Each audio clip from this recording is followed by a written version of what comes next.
اسی طرح لوگوں کی ذات میں تصرف کرے جس طرح نبی یا امام کرتے ہیں، اس طرح تو فساد ہوگا سیاست میں. تو کبھی بھی لوگ اس کو مثالی معاشرہ نہیں لیں گے، اور جب وہ مثالی معاشرہ نہیں لیں گے اور آپ کی سیاست کو وہ مذہب سمجھیں گے تو لوگ مذہب سے برگشتہ ہو جائیں گے، دور ہو جائیں گے.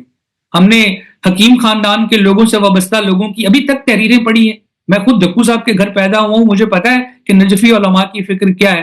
تو ایسا نہیں ہے کہ یہ کوئی روحانی مذہبی اسلامی نظریہ ہے، یہ ایک داخلی سیاسی اور سماجی اور معاشی صورتحال کے سبب ایران کے معاشرے میں اس اسلامی کہانی کو اور کربلا کی کہانی کو ولایت فقیہ کا اٹوٹ حصہ بنایا گیا ہے، اور لوگ اس پر نکلتے ہیں. اور یہ میں بتانا چاہتا ہوں بطور شیعہ، کیونکہ مجھے پتا ہے میں جب پیدا ہوا ہوں اور میں جس گھر میں پلا بڑا ہوا ہوں، میری نانی اماں کے گھر میں بھی کچا کمرہ تھا، وہ برتنوں کی شلف جو دیہات میں ہوتی ہے، ایک طرف خامنائی صاحب کی تصویر تھی اور ایک طرف خمینی صاحب کی تصویر تھی. مطلب یہ ایک کوئی شیعہ تصور ہی نہیں کر سکتا کہ خامنائی صاحب کو کوئی قتل کر دے. تو ابھی شیعہ سکتے میں ہے، اور اسی طرح سکتے میں ہے اس طرح 11 محرم کو 61 ہجری میں سکتے میں تھے. اور اس ساری کہانی میں جو کہانی امام خمینی نے بنائی ولایت فقیہ کی، اور جس طرح پھر ایران کھڑا ہوا، جس طرح یہ جنگ چل رہی ہے اور قاسم سلیمانی مارے گئے اور پھر حسن نصر اللہ مارے گئے، شیعوں کے لیے اس میں امام حسین کی کہانی سے اس پہ ابھی ہم آئیں گے نا شہزاد صاحب. ابھی میں صرف تمہید بتانا چاہتا ہوں کہ یہ بیک گراؤنڈ ہمارے سامنے واضح ہو جائے نا. اب یہ ہے معاشرتی صورتحال، شیعوں کے داخلی جذبات اس ساری کہانی سے. اب پھر اس میں آ جاتی ہے غزہ کی لڑائی.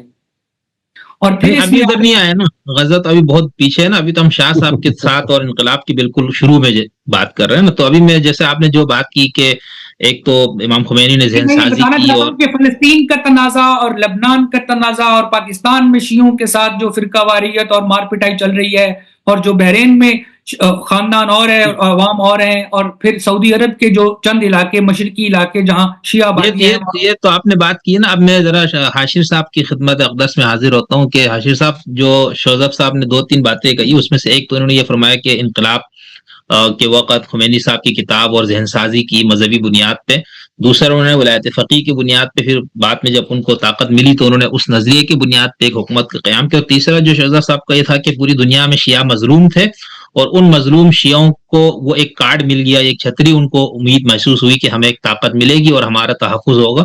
تو ان تینوں پوائنٹ سے میں چاہتا ہوں کہ آپ ذرا روشنی ڈالیں نا. آپ کو اس سے کوئی جی میرا اس میں کوئی جزوی اتفاق اور جزوی اختلاف کہیں تھوڑا بہت چلے گا، جس میں ظاہر ہے وہ میری اپنی رائے ہے، کوئی ایسے فتویٰ نہیں ہے. ایک برزنیف کا قصہ ہے کہ وہ جب وہ ہو گیا یہ سارا کچھ تو اس نے بلایا اپنی وہ دادی کو شاید صدارتی محل میں رہنے کے لیے، تو وہ رہی شہی برزنیف کا، اسٹالن کا مجھے یاد نہیں کس کا، جس کا بھی اینی ویز. تو جب وہ ٹھاٹ باٹ دیکھے ہفتہ دو ہفتے بعد جب جانے لگی تو کہنے لگی دیکھو ذرا احتیاط کرنا کہ کمیونسٹ اقتدار میں آ گئے تو تم سے یہ محل چھین لیں گے. تو ہمارے جو انقلاب آتے ہیں نا وہ بیسیکلی طاقت کے لیے آتے ہیں، وہ مظلوموں کے لیے نہیں آتے، وہ طاقت کے حصول کے لیے آتے ہیں. اور خمینی صاحب کا انقلاب جو ہے، جتنی کم از کم جتنا کو میں نے پڑھا ہے، مجھے یہ لگتا ہے کہ خمینی صاحب کا انقلاب جو ہے اس میں مذہبی قوتوں کا اتنا بڑا کردار شروع میں تھا بھی نہیں، بلکہ یہ کردار بعد میں اس کو ہائی جیک کیا گیا اور طاقت کے زور پہ ہائی جیک کیا گیا. اور جب ہائی جیک کیا گیا تو اس کے بعد جو خاص طور پہ جو نوجوان اس میں، اور خاص طور پہ جو سیکولر نوجوان اور جن پارٹیوں کے، اور خاص طور پہ جو کمیونسٹ فکر کے ساتھ نسبتاً لیفٹ کی وابستگی والے تھے، انہیں چن چن کے مارا گیا، بچیوں کا ریپ ہوا، لوگ جیلوں میں گئے. اور جو ظلم کا بازار ساواک سے ہم ایکسپیکٹ کرتے تھے وہی جو ہے انقلاب کے بعد یہ جو ہماری مذہبی فوج تھی، اس سے بھی ہم نے ویسی ہی اتنی ہی بربریت کی مثالیں جو ہیں رقم ہوئی. اور یہ کوئی ویسٹ نے رپورٹ نہیں کی، یہ ایران کے اپنے لوگوں نے رپورٹ کی ہیں، ایران سے پاکستان کے لوگوں نے رپورٹ کی ہیں. مختار مسعود صاحب نے فار دیٹ میٹر لوہے ایام کے اندر اس کے اوپر لکھا ہے. تو یہ ساری باتیں اپنی جگہ ہیں. تو یہ جو ہے نا، یہ شیعہ مظلومیت کا یہ بنیادی طور پہ جو مظلومیت کا نا کارڈ کھیلتے ہیں بنیادی طور پر. مظلوم کوئی کہیں نہیں ہوتا، ہر جگہ ہر ایک کے اپنے مسائل ہوتے ہیں. اس ملک میں کون مظلوم نہیں ہے؟ مطلب آپ کسی سے پوچھیں سڑک پہ جاتا ہوا ہر بندہ بیچارہ مظلوم ہے. تو وہ بعد میں پھر یہ ہے کہ آپ انہیں بانٹتے ہیں مختلف کیمپس میں، کیونکہ اس کے ذریعے آپ نے اپنی طاقت کو جو ہے وہ سپورٹ دینی ہوتی ہے.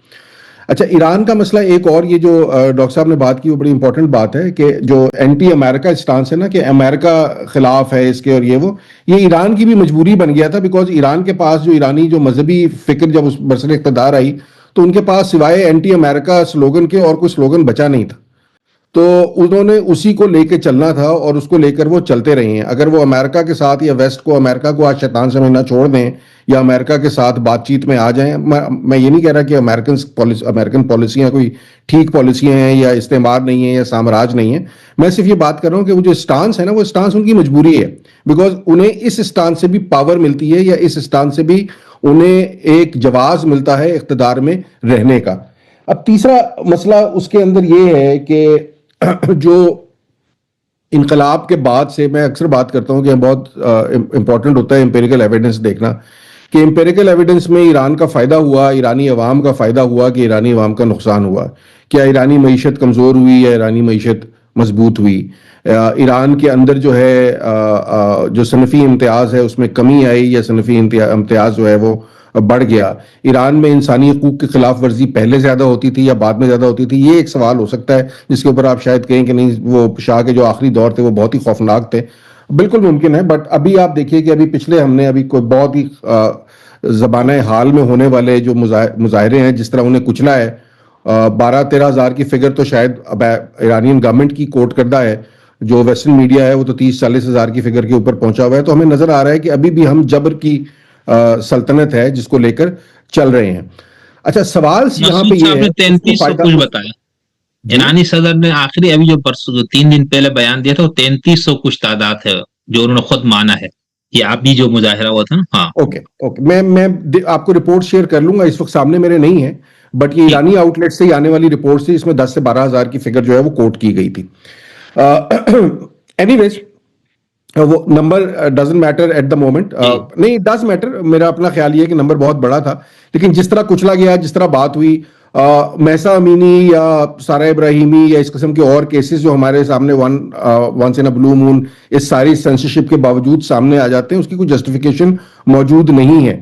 اور اس جسٹیفیکیشن کے اوپر جو بیانات ہم نے سنے ہیں وہ بیانات اپنی جگہ جو ہیں بہت لرزہ خیز بیان ہے، کیونکہ اس میں نظر ہی آتا ہے کہ آپ کو ان چیزوں سے کوئی فرق نہیں پڑتا، اگر ہو رہی ہیں تو ہو رہی ہیں، کوئی اس میں اتنی بڑی ان کے لیے میٹر آف کنسرن وہ نہیں ہے. اب ایشو یہ ہے کہ ایران کے اندر جو ہے نا ایک وہ بات بالکل ٹھیک ہے، جو تہذیبی ان کی ایک وابستگی ہے، جو قوم پرستی ہے وہ بہت اسٹرانگ ہے. جب اس قوم پرستی کو آپ مذہب کے ساتھ جوڑ دیتے ہیں تو وہ ذرا دو آتشہ یا سہ آتشہ ہو جاتی ہے اور اس کا نقصان جو ہے وہ بہت زیادہ ہونا شروع ہو جاتا ہے، جو نقصان ایران نے بھگتا ہے، چاہے وہ ایران عراق وار کے تھرو بھگتا ہے، چاہے وہ انہوں نے دنیا بھر کی ملیشیاز کو سپورٹ کر کے بھگتا ہے، چاہے وہ انہوں نے یمن سے لے کر اور لیبنان تک اور لیبنان سے لے کے فلسطین تک جو ہے وہ مزاحمتی تحریکوں کو ایندھن پرووائڈ کر کے بھگتا ہے، یا پاکستان کے اندر فار دیٹ میٹر پاکستان کے اندر بھی تشدد کی بہت سی تحریکیں ہیں جس کے پیچھے، یا پاکستان کے اندر ایران اور سعودیہ نے جو اپنی پراکسی وار لڑی ہے. تو یہ ساری چیزیں ہمیں نظر آتی ہیں. اس کے اندر کوئی یہ سیاست ہے اور اس کے اندر جو نعرے ہیں وہ صرف نعرے ہی ہیں کہ ہم مظلوموں کے حمایتی ہیں، ہم دنیا بھر میں سامراج کے خلاف کھڑے ہوئے ہیں، استعمار کے خلاف کھڑے ہوئے ہیں. ایران کے اپنے اندر، ایران کی اپنی سرحدوں کے اندر ایک سامراج ہے جو ان کے عوام کے لیے، اب عوام کیا اس کے خلاف ریاکٹ کر رہے ہیں، اس کے خلاف رسپونڈ کر رہے ہیں کہ نہیں کر رہے ہیں، مجھے نہیں پتا. ہمارے ملک میں شوذب صاحب پتہ نہیں اتفاق کریں گے کہ نہیں کریں گے، لیکن ہمارے ملک میں آپ کو پتا ہے کہ ہمارے ملک کے مسائل کا ذمہ دار ہم سب سے زیادہ کسے ٹھہراتے ہیں؟ لیکن جس کو ہم سب سے زیادہ اس ملک کے مسائل کا ذمہ دار ٹھہراتے ہیں، ہم سب سے زیادہ محبت بھی اسی سے کرتے ہیں. تو مطلب اس سے محبت میں ہمارا، اور ابھی بھی دیکھیں ہم صبح شام نعرے اسی کے لگا رہے ہوتے ہیں. تو یہ ذرا اس خطے کے ڈی این اے میں کوئی مسئلہ انہیں سمجھ نہیں آتی کہ کون ان کے لیے کچھ کر رہا ہے اور کون ان کے خلاف کچھ کر رہا ہے. ان کو جذباتی بیانیے بیچنا بہت آسان ہوتا ہے. تو جذباتی بیانیے جو ہیں وہ ایران پہلے بھی بیچتا رہا، اب بھی بیچے انہوں نے. ابھی آپ نے دیکھا ہے کہ اب دیکھیے ٹیکنالوجی کی جنگ میں یہ ہوتا ہے کہ آپ نے ایک دن کے اندر ایران کی لیڈرشپ جو ہے وہ صاف کر دی، نئی لیڈرشپ آ جائے گی، سامنے آ جائے گی. اب بات یہ ہے کہ اس وقت تو یہ بات کرنے کی ہے کہ آگے کیا پاسبلٹیز ہیں. 3 سینیریوز ہیں، میں اس پہ میں صرف رکھ دیتا ہوں، رائے آپ لوگ دے دیجئے اس پہ. ایک تو یہ ہے کہ رجیم اپنی جگہ رہے گی موجود، اور ایک سخت گیر ایران جو ہے ہم دیکھتے رہیں گے. کیا یہ ایران کے اور خطے کے مفاد میں ہے؟ دوسرا یہ کہ ایک اصلاح پسند ایران ہمیں جو ہے وہ نظر آنا شروع ہو جائے گا، جس میں اسی رجیم کے اندر جو ہے فائن ٹیوننگ ہو جائے گی. اور تیسرا یہ ہے کہ رجیم چینج ہو جائے گی، اور رجیم چینج ہونے کے بعد کیا ہمیں انارکی اور ڈیسٹیبلائزیشن جس طرح لیوانٹ میں ہم نے دیکھی وہ دیکھنے کو ملے گی, یا واقعی ہم ایک پروگریسو ایران دیکھ سکیں گے؟ تو اس وقت تو صرف یہی 3 پاسبلٹیز ہے جن کے اوپر بات ہو رہی ہے. ان میں سے کس کی پاسبلٹی زیادہ ہے؟ میرا خیال ہے ڈاکٹر صاحب اور شوذیف صاحب میرے سے بہت بہتر شاید اس پہ آپ کو گائیڈ کر سکیں گے کہ اس میں سے کیا ہونے والا ہے آگے ہونے والے دنوں میں.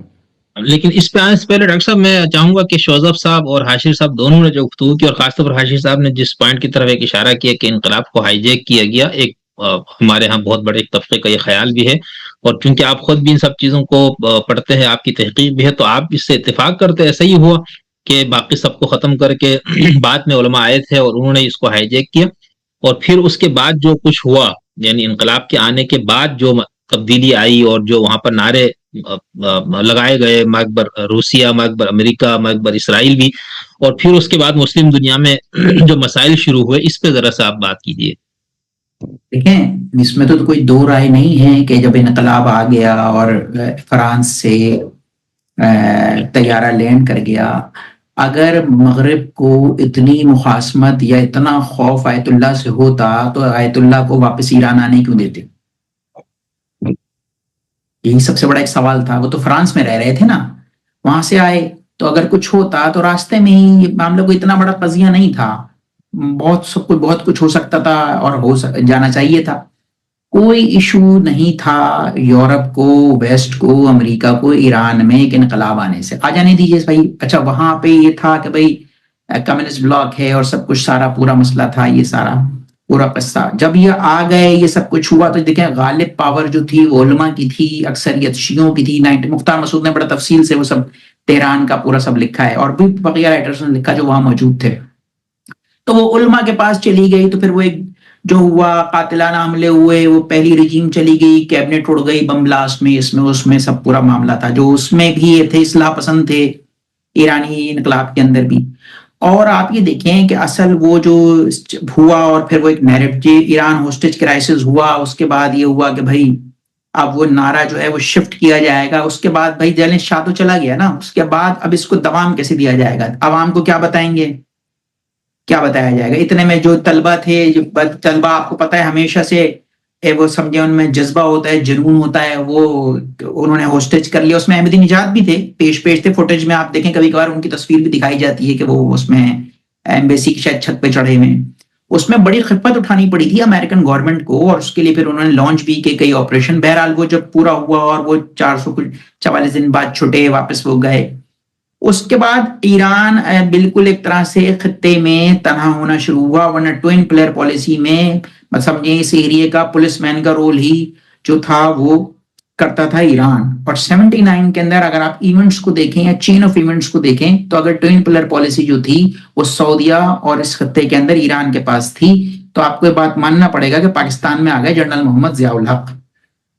اور اس کے بعد انہوں نے یہ کہا, جو بڑا مشہور انٹرویو ہے جس کے اندر وہ اپنے وردی کے بٹن سے کھیل رہے ہیں, مارک ٹیلی نے شاید لیا تھا اپنے پریزیڈینشل پیلس کے اندر بیٹھ کے, اور وہ اس کے لیے انہوں نے بعد میں یہ کہا تھا کہ بھائی یہ بڑے ڈپریس تھے, مطلب اس میں تھے ٹینشن میں کہ بار بار وہ اپنے بٹن کو گھما رہے تھے. تو انہوں نے اس بات میں جملہ کہا تھا کہ میں بہت کلوز ہوں ویسٹرن پاورز کے ساتھ. تو 79 میں افغانستان تک آ گیا, اور اس دوران آیت اللہ خمینی کا اسٹیٹمنٹ تھا کہ انہوں نے یہ برملا یہ بات کا اعتراف کیا, یہ کہا کہ ہم اس انقلاب کو اپنے خطے کے پڑوسی ممالک میں ایکسپورٹ کریں گے. اگر یہ بیان نہیں دیتے آیت اللہ, تو جنرل محمد ضیاء الحق کو بھی کوئی ایشو نہیں تھا یہاں پہ ایرانی انقلاب سے. بھائی پاکستان میں کتنے پرسنٹ شیعہ ہیں؟ ریپورٹڈلی پاکستان میں 18 سے 19% شیعہ ہیں, جس میں حسن عاشری بھی ہیں, بورے بھی ہیں, اور خوجے بھی ہیں, آغا خانی بھی ہیں. سب ملا کے آپ چلیں 25% آپ لے لیں اہل تشیعوں کو, حسن عاشریوں کو, سب کو ملا لیں آپ, تو ریسٹ 75% ہیں, ان کو ہائی جیک کرنا اتنا آسان نہیں ہے پاکستان جیسی سوسائٹی کے اندر. تو جنرل محمد ضیاء الحق نے جب یہ معاملہ دیکھا کہ بھائی وہ تو ان کے سپریم لیڈر اس طرح کا بیان دے رہے ہیں, تو ان کے بھی کان کھڑے ہو گئے کہ بھائی یہ کیا مسئلہ ہو رہا ہے, ہم تو وہاں پہ افغانستان میں لڑ رہے ہیں روسیوں کے خلاف, بھائی ان کو بھی تو دوام چاہیے تھا ضیاء الحق کو, کہ بھائی میں بھی یہاں پہ ہوں, بھٹو صاحب کو لٹکا کے آئے تھے وہ 79 میں, تو لٹکایا ان کو. تو آپ اس کے بعد یہ دیکھیے کہ وہ ٹوئن پلیئر پالیسی کا جو شفٹ ہوا وہ سعودیہ ورسز پاکستان ہو گیا. اس خطے کے اندر ایران چلا گیا کسی ایک طرح سے کارنر کے اندر. تیل ویل پیدا کر رہے تھے, اس پہ اتنے انہوں نے سینکشن وینکشن لگا کہ ان کو معاملہ جو تھا وہ جو ایک بڑا خطرہ تھا اس خطے کے اندر کہ روس جو ہے وہ افغانستان تک آ گیا ہے، اس کو کنٹین کرنے کے لیے پاکستان فرنٹ لائن اسٹیٹ کے طور پہ خود آ کے کھڑا ہو گیا کہ بھائی ہم موجود ہیں نا یہاں پہ، ہم آپ کے مفادات کا تحفظ کر لیں گے. اور پھر 79 سے لے کر 89 تک یہ پاکستان 88 کیمپ ڈیوڈ تک اس معاملے کے اندر فرنٹ لائن اسٹیٹ رہا اور ہم پہ ڈالر برس رہے تھے ماشاءاللہ. تو اس کے اندر ایران کے اتنے میں ایران کی اور شط العرب کے مسئلے پہ عراق کی وار شروع ہو گئی. تو جو رہی صحیح کسر تھی، جو معاملہ تھا یا جو امریکنز کو بھی اندازہ تھا، اور اس کے اندر دیکھیں یہ بات بھی تاریخ کسی کو معاف نہیں کرتی. ہم بحیثیت تاریخ کے اور بین الاقوامی تعلقات کے اور سماجیات کے طالب علموں کے تحرک کے اوپر اس تاریخ کو یہ دیکھتے ہیں اور اس کا ایک سیکولر انالیسس کرتے ہیں کہ دیکھیں بھائی اس جنگ کے اندر بڑا مشہور اسکینڈل ہے جس میں امریکن گورنمنٹ کا بڑا کرنل کولیول آٹس کا اور وہ ایران کانٹرا اسکینڈل. کیا مرگ بر امریکہ اور مرگ بر اسرائیل نعرے لگ رہے تھے اور بندوقیں اور گولہ بارود اسرائیل سے خریدا جا رہا تھا. آپ یہ بھی تو تاریخ کے اندر لکھا گیا ہے سب کچھ کہ بھائی یہ سب کچھ کیا تھا، کہ مطلب کوئی مسلمان ممالک ایسا نہیں تھا جو آپ سے جو خریداری فروخت، اس کے اندر کہتے ہیں بڑے بڑے ناموں میں سے ایک نام جو تھا دودی الفائد کا تھا، جو ڈائنا جو جس کے ساتھ معاملہ تھا، ان کے ابا جو تھے ایران ہوسٹیج کرائسس میں بھی اس ڈیل میں بھی چھڑانے میں دودی الفائد کے والد پڑے تھے، اور یہ جو پوری ڈیل اسلحے کی ڈیلنگ کی اور یہ ڈیلرز کی ہو رہی تھی اس میں بھی دودی الفائد کے والد تھے. تاریخ میں سب موجود ہے. اور ایران گورنمنٹ جو تھی ان کے تھرو اسرائیل سے جو تھا گولہ بارود اور یہ سب کچھ جو مال مواد تھی وہ لے رہی تھی. تو اب دیکھیں تاریخ میں یا سیاست کے اندر نعرہ ایک الگ چیز ہوتا ہے، لیکن نہ کوئی ایتھکس ہوتی ہے نہ کوئی مورالٹی ہوتی ہے. اور دوسرے بین الاقوامی تعلقات کے اندر نہ پرماننٹ فرینڈ ہوتے ہیں نہ پرماننٹ اینیمیز ہوتے ہیں. صرف نیشنز کا اپنا انٹرسٹ ہوتا ہے، وہ دیکھتے ہیں ہمارا انٹرسٹ کس میں ہے. اچھا یہی مسئلہ جو ہوا اور بعد میں سیکنڈ ورلڈ وار کا جو کرسنٹ رول تھا وہ ایران نے اپلائی کرنے کی کوشش کی اینڈ آف کولڈ وار، اور وہ بھی بالکل آپ سمجھ لیں کہ وہ رشین انفلوئنس بھی نہیں رہا. یہ 2013 میں کہ جو ویکیوم آیا صدام کے بعد عراق میں کہ انہوں نے وہی کرسنٹ تھیوری اپلائی کرنی شروع کی. میرا اپنا خیال ہے، میں دیکھیں میرا ایک طالب علم اور اس طرح سے میں سوچتا ہوں، یہ سمجھتا ہوں کہ وہ شاید آبسلیٹ ہو گئی تھی اور انہوں نے وہی سیکنڈ ورلڈ وار کی تھیوری اپلائی کرنی شروع کی مڈل ایسٹ کے اندر، واپس کرسچن تھیوری واپس اپلائی کرنی شروع کی کہ میں وایا عراق سے لبنان اور شام یہ ہم ایک کرسچن بنا لیں اور اس کے بعد ہم جو ہے وہ کنٹرول کریں، یا جو ہماری آپ سمجھیں سپریمیسی ہے وہ ہم کنٹرول کریں. وہ جو نعرہ ہمارا ہے اسرائیل کو یہاں پہ دبانے کے لیے، عربیوں کو دبانے کے لیے. لیکن دیکھیں ٹیکنالوجیکل ایڈوانسمنٹ نے اس تھیوری کو کر دیا آبسلیٹ. ٹیکنالوجی نے کیا ہے بیسیکلی. وہ پہلے تھا جب آپ سمجھ سکتے ہیں کہ بھائی گن پاور تھی، کیا یہ آپ سمجھ لیں آرٹلری تھی یا آرمڈ کور تھی. لیکن اب تو دیکھیں میزائل ٹیکنالوجی، اب تو میزائل بھی نہیں چل پاتا، وہ جو سیٹلائٹ ہے وہی اس کو جیم کر دیتا ہے. تو وہ جو بٹرفلائی ایفیکٹ ایران کا جو بیک فائر ہوا ہے نا، جو یہ بعد میں بات اٹھی جب یہ پچھلے سال جو مظاہرے ہوئے ایران میں اور اکنامک مسئلے پہ، وہ یہ ہوا کہ بھائی شام میں جو رہبر نے 380 ارب یا جو ڈالرز کا جو ایک فگر باہر آیا کہ جو انویسٹمنٹ کی ہے اس کا کیا بنے گا، جو بشار الاسد کے ساتھ کی ہوئی تھی 80. آپ کی آواز ڈاکٹر صاحب کی آواز بند ہو گئی آپ کی.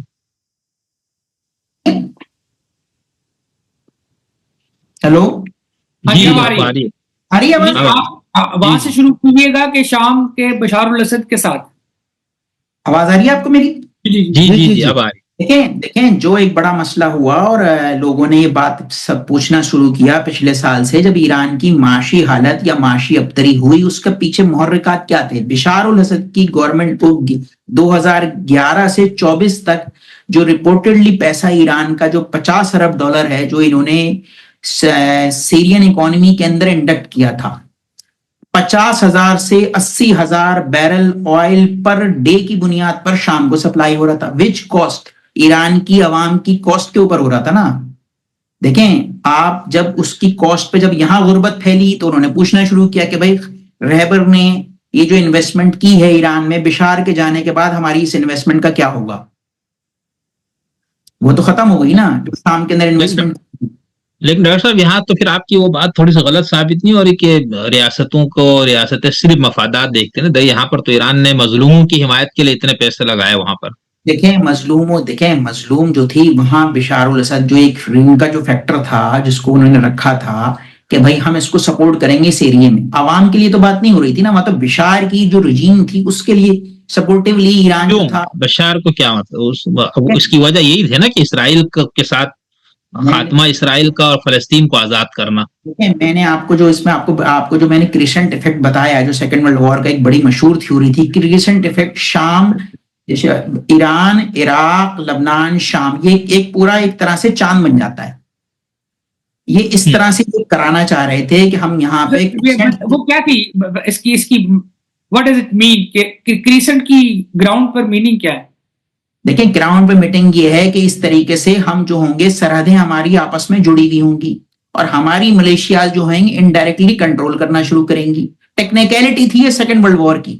اچھا وہ بٹرفلائی ایفیکٹ جس وقت دیکھیں سر یہ کیوں تھا, یہی تو سوال ہے, مطلب why Iran wanted to have these proxies in these countries. دیکھیں مسئلہ یہ تھا کہ مسئلہ کنٹرول کرنا تھا عرب اس عربین پیننسولا میں اس پورے گلف کے اندر اپنی ہیجمونک ڈیزائن کو کہ ہم نہ ڈائریکٹلی اگر کنٹرول نہیں کرتے تو جو ملیشیاز ہیں یہ کنٹرول کرتی ہیں, حزب اللہ ہے, حماس ہے, ان کو بھی ہم اسلحہ دے رہے ہیں. اس سے ایران کا انٹرسٹ کیا ہے؟ دیکھیں ایران کا انٹرسٹ یہ ہے کہ جو وہاں پہ جو رجیم ہے جیسے عراق میں تھا کہ انڈائریکٹلی رجیم جو تھی انڈر انفلوئنس تھی نا ایران کے. ایران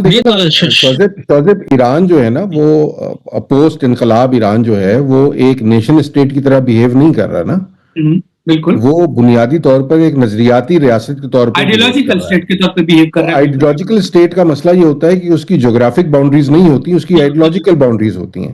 ان آئیڈیولوجیکل باؤنڈریز کو آپ نے ایکسپینڈ کرنا ہے, چاہے اس کے لیے آپ کو پورے خطے کا سیکیورٹی آرکیٹیکچر جو ہے وہ داؤ پہ لگانا پڑے, اور وہ آپ کنٹرول کرتے ہیں. چونکہ آپ قبضہ تو کر نہیں سکتے کیونکہ آپ کے پاس اتنی پاور نہیں ہے, تو آپ پراکسیز کے تھرو کنٹرول کرتے ہیں. تو یہ پراکسیز جو ہیں اس پورے خطے کے اندر ایران نے تشکیل دی ہیں. آپ کو پتا ہے کہ کسی اور ملک نے اتنی پراکسیز جو ہیں وہ تشکیل نہیں دی.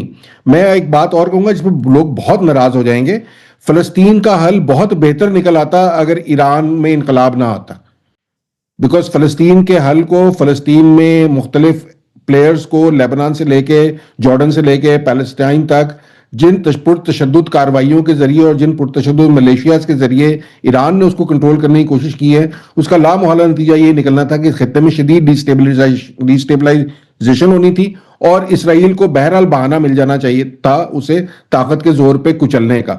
اگر یہ پراکسیز نہیں ہوتی اور یہ پراکسیز کام نہ کر رہی ہوتی جس میں سب سے بڑا انفلوئنس ایران کا تھا, تو شاید ہم فلسطین کا کوئی بہت بہتر حل اور بہت سال پہلے دیکھ چکے ہوتے, جس کی طرف اب ہم ہاتھ جوڑ کے کہہ رہے ہیں کہ کوئی حل نکال لیں, اور اتنی جانیں جو ہیں وہ نہ جاتی ہیں جو کسی آئیڈیالوجی کے پیچھے گئی ہیں. آپ ہو سکتا ہے اس سے اتفاق نہ کریں, لیکن یہ ہم نے بھی یہ دیکھے, یہ جو تصویراتی گہرائی ہے نا, اسٹریٹجک ڈیپتھ, یہ پاکستان نے استعمال کی, بیک فائر کی. آپ نے دیکھا آج کے دن بیک فائر کر رہی ہے. ہم نے تو چلے افغانستان میں کی, تھوڑی بہت کشمیر میں کوشش کر لی, ایران نے تو ہم سے بہت بڑے ریجن کے اوپر اسٹریٹجک ڈیپتھ جو ہے وہ بنانے کی کوشش کی, اور ساری کی ساری over a period of time, کیونکہ یہ ہمیشہ ہم نے دیکھا ہے یہ ہوتا ہی ہوتا ہے, وہ بیک فائر کر جاتی ہے. اگر آپ کی معاشی قوت آپ کے پاس نہیں ہے, اگر ٹیکنالوجیکل قوت آپ کے پاس نہیں ہے, اور آپ اس طرح کنٹرول کرنے کی کوشش کریں گے تو وہ کسی نہ کسی دن آپ کو ہی کھا جائے گی, اور وہ ایکچولی اس کا ایران کو نقصان ہوا ہے. تو میں سوری میں نے بیچ میں مداخلت جی نہیں بہت اچھی آپ کی مداخلت ٹرمپ کی طرف بالکل اچھی مداخلت تھی, بہت اچھی مداخلت تھی. مطلب اس سے ایک سوال تھا جو سوال کا جواب ملا. نہیں تو شوزب صاحب آپ بتائیں نا, آپ کو جو ڈاکٹر صاحب نے بھی جس طرف اشارہ فرمایا پھر اسی کی مزید توضیح کی ہمارے حشیر صاحب نے. آپ میرے خیال سے اس نقطۂ نظر سے اتنا زیادہ اتفاق نہیں رکھتے. میں ضرور اس سے اتفاق کرتا اگر تقریبی تاریخ اس کو اسٹرینتھن کر رہی ہوتی. مثلاً یہ کہ فلسطین کا تنازع شروع ہوتا ہے 1948 اور انقلاب اسلامی ایران ہے 1979, اور ہم نے 48 سے لے کر 79 تک فلسطین میں مزاحمت کی ایک تحریک دیکھی ہے جسے فلسطینی چلا رہے ہیں. 1950 میں ہماری ماں جی نسرین اظہر پڑھنے کے لیے گئی تھی بیروت, اور وہ پڑھتی تھی امریکن یونیورسٹی آف بیروت میں, اور وہاں پڑھتے تھے اس زمانے میں جارج حباش. اور جارج حباش فلسطین کی تحریک آزادی کے اوائل کے لیڈروں میں سے ہیں. آپ مسیحی ہیں, 60 کی دہائی میں PLO جو جسے آج کی زمانے میں دہشت گردی کہتے ہیں، وہ اس زمانے میں فریڈم فائٹنگ کی اپنی ایکٹیویٹیز کر رہے تھے، بسوں میں دھماکے کر رہے تھے، جہاز اغوا کر رہے تھے. لیلا خالد آج بھی جرمنی میں رہتی ہیں، وہ کرسچن ہیں. تو فلسطین کی آزادی کی تحریک کا ایران سے تعلق شروع ہوتا ہے 1979، اور 1979 سے پہلے 1948 کی عرب اسرائیل جنگ بھی ہو چکی ہے، جس میں تاریخی فلسطین چھین لیا گیا ہے 70 سے 80% تک. پھر اس کے بعد 1967 کی لڑائی ہو چکی ہے، جس میں گولان کی پہاڑیاں چھین لی گئی ہیں، صحرائے سینا چھین لیا گیا، غزہ چھین لیا گیا. پھر 1973 کی یوم کپور لڑائی ہو چکی ہے، جس میں صحرائے سینا تو واپس ملا ہے، مگر گولان کی پہاڑیاں اب ٹرمپ کی مدد سے وہ اسرائیل کا اٹوٹ حصہ ہیں. بیت المقدس سارے کا سارا اسرائیل کا اٹوٹ حصہ بن چکا ہے. تنازع فلسطین ہے، اور تنازع فلسطین کے ساتھ اسلامی انقلابی ریولوشنری ایران کی وابستگی وہ سب کے سامنے ہی ہے. ایران اگر آج مار کھا رہا ہے تو سوائے اس کے کہ وہ اسرائیل کے جو گریٹر اسرائیل کے منصوبے ہیں، یا جو اسرائیل کے منصوبے ہیں مشرق وسطیٰ میں، یا جو گلوبل زائنسٹ ایونجیلیکل اینٹی جو بھی ہے اور جہاں بھی ہے ان کے جو منصوبے ہیں ان کے خلاف، ادروائز مطلب سعودی عرب میں کیا عورت آزاد ہے؟ تو وہاں کیوں نہیں ہو رہا؟ تو کیا بحرین میں سیاسی آزادیاں ہیں؟ وہاں کیوں نہیں امریکہ جاتا؟ تو کیا پاکستان میں یہ سب کچھ مل رہا ہے جس کے لیے امریکہ ایران کے اوپر چڑھا ہوا؟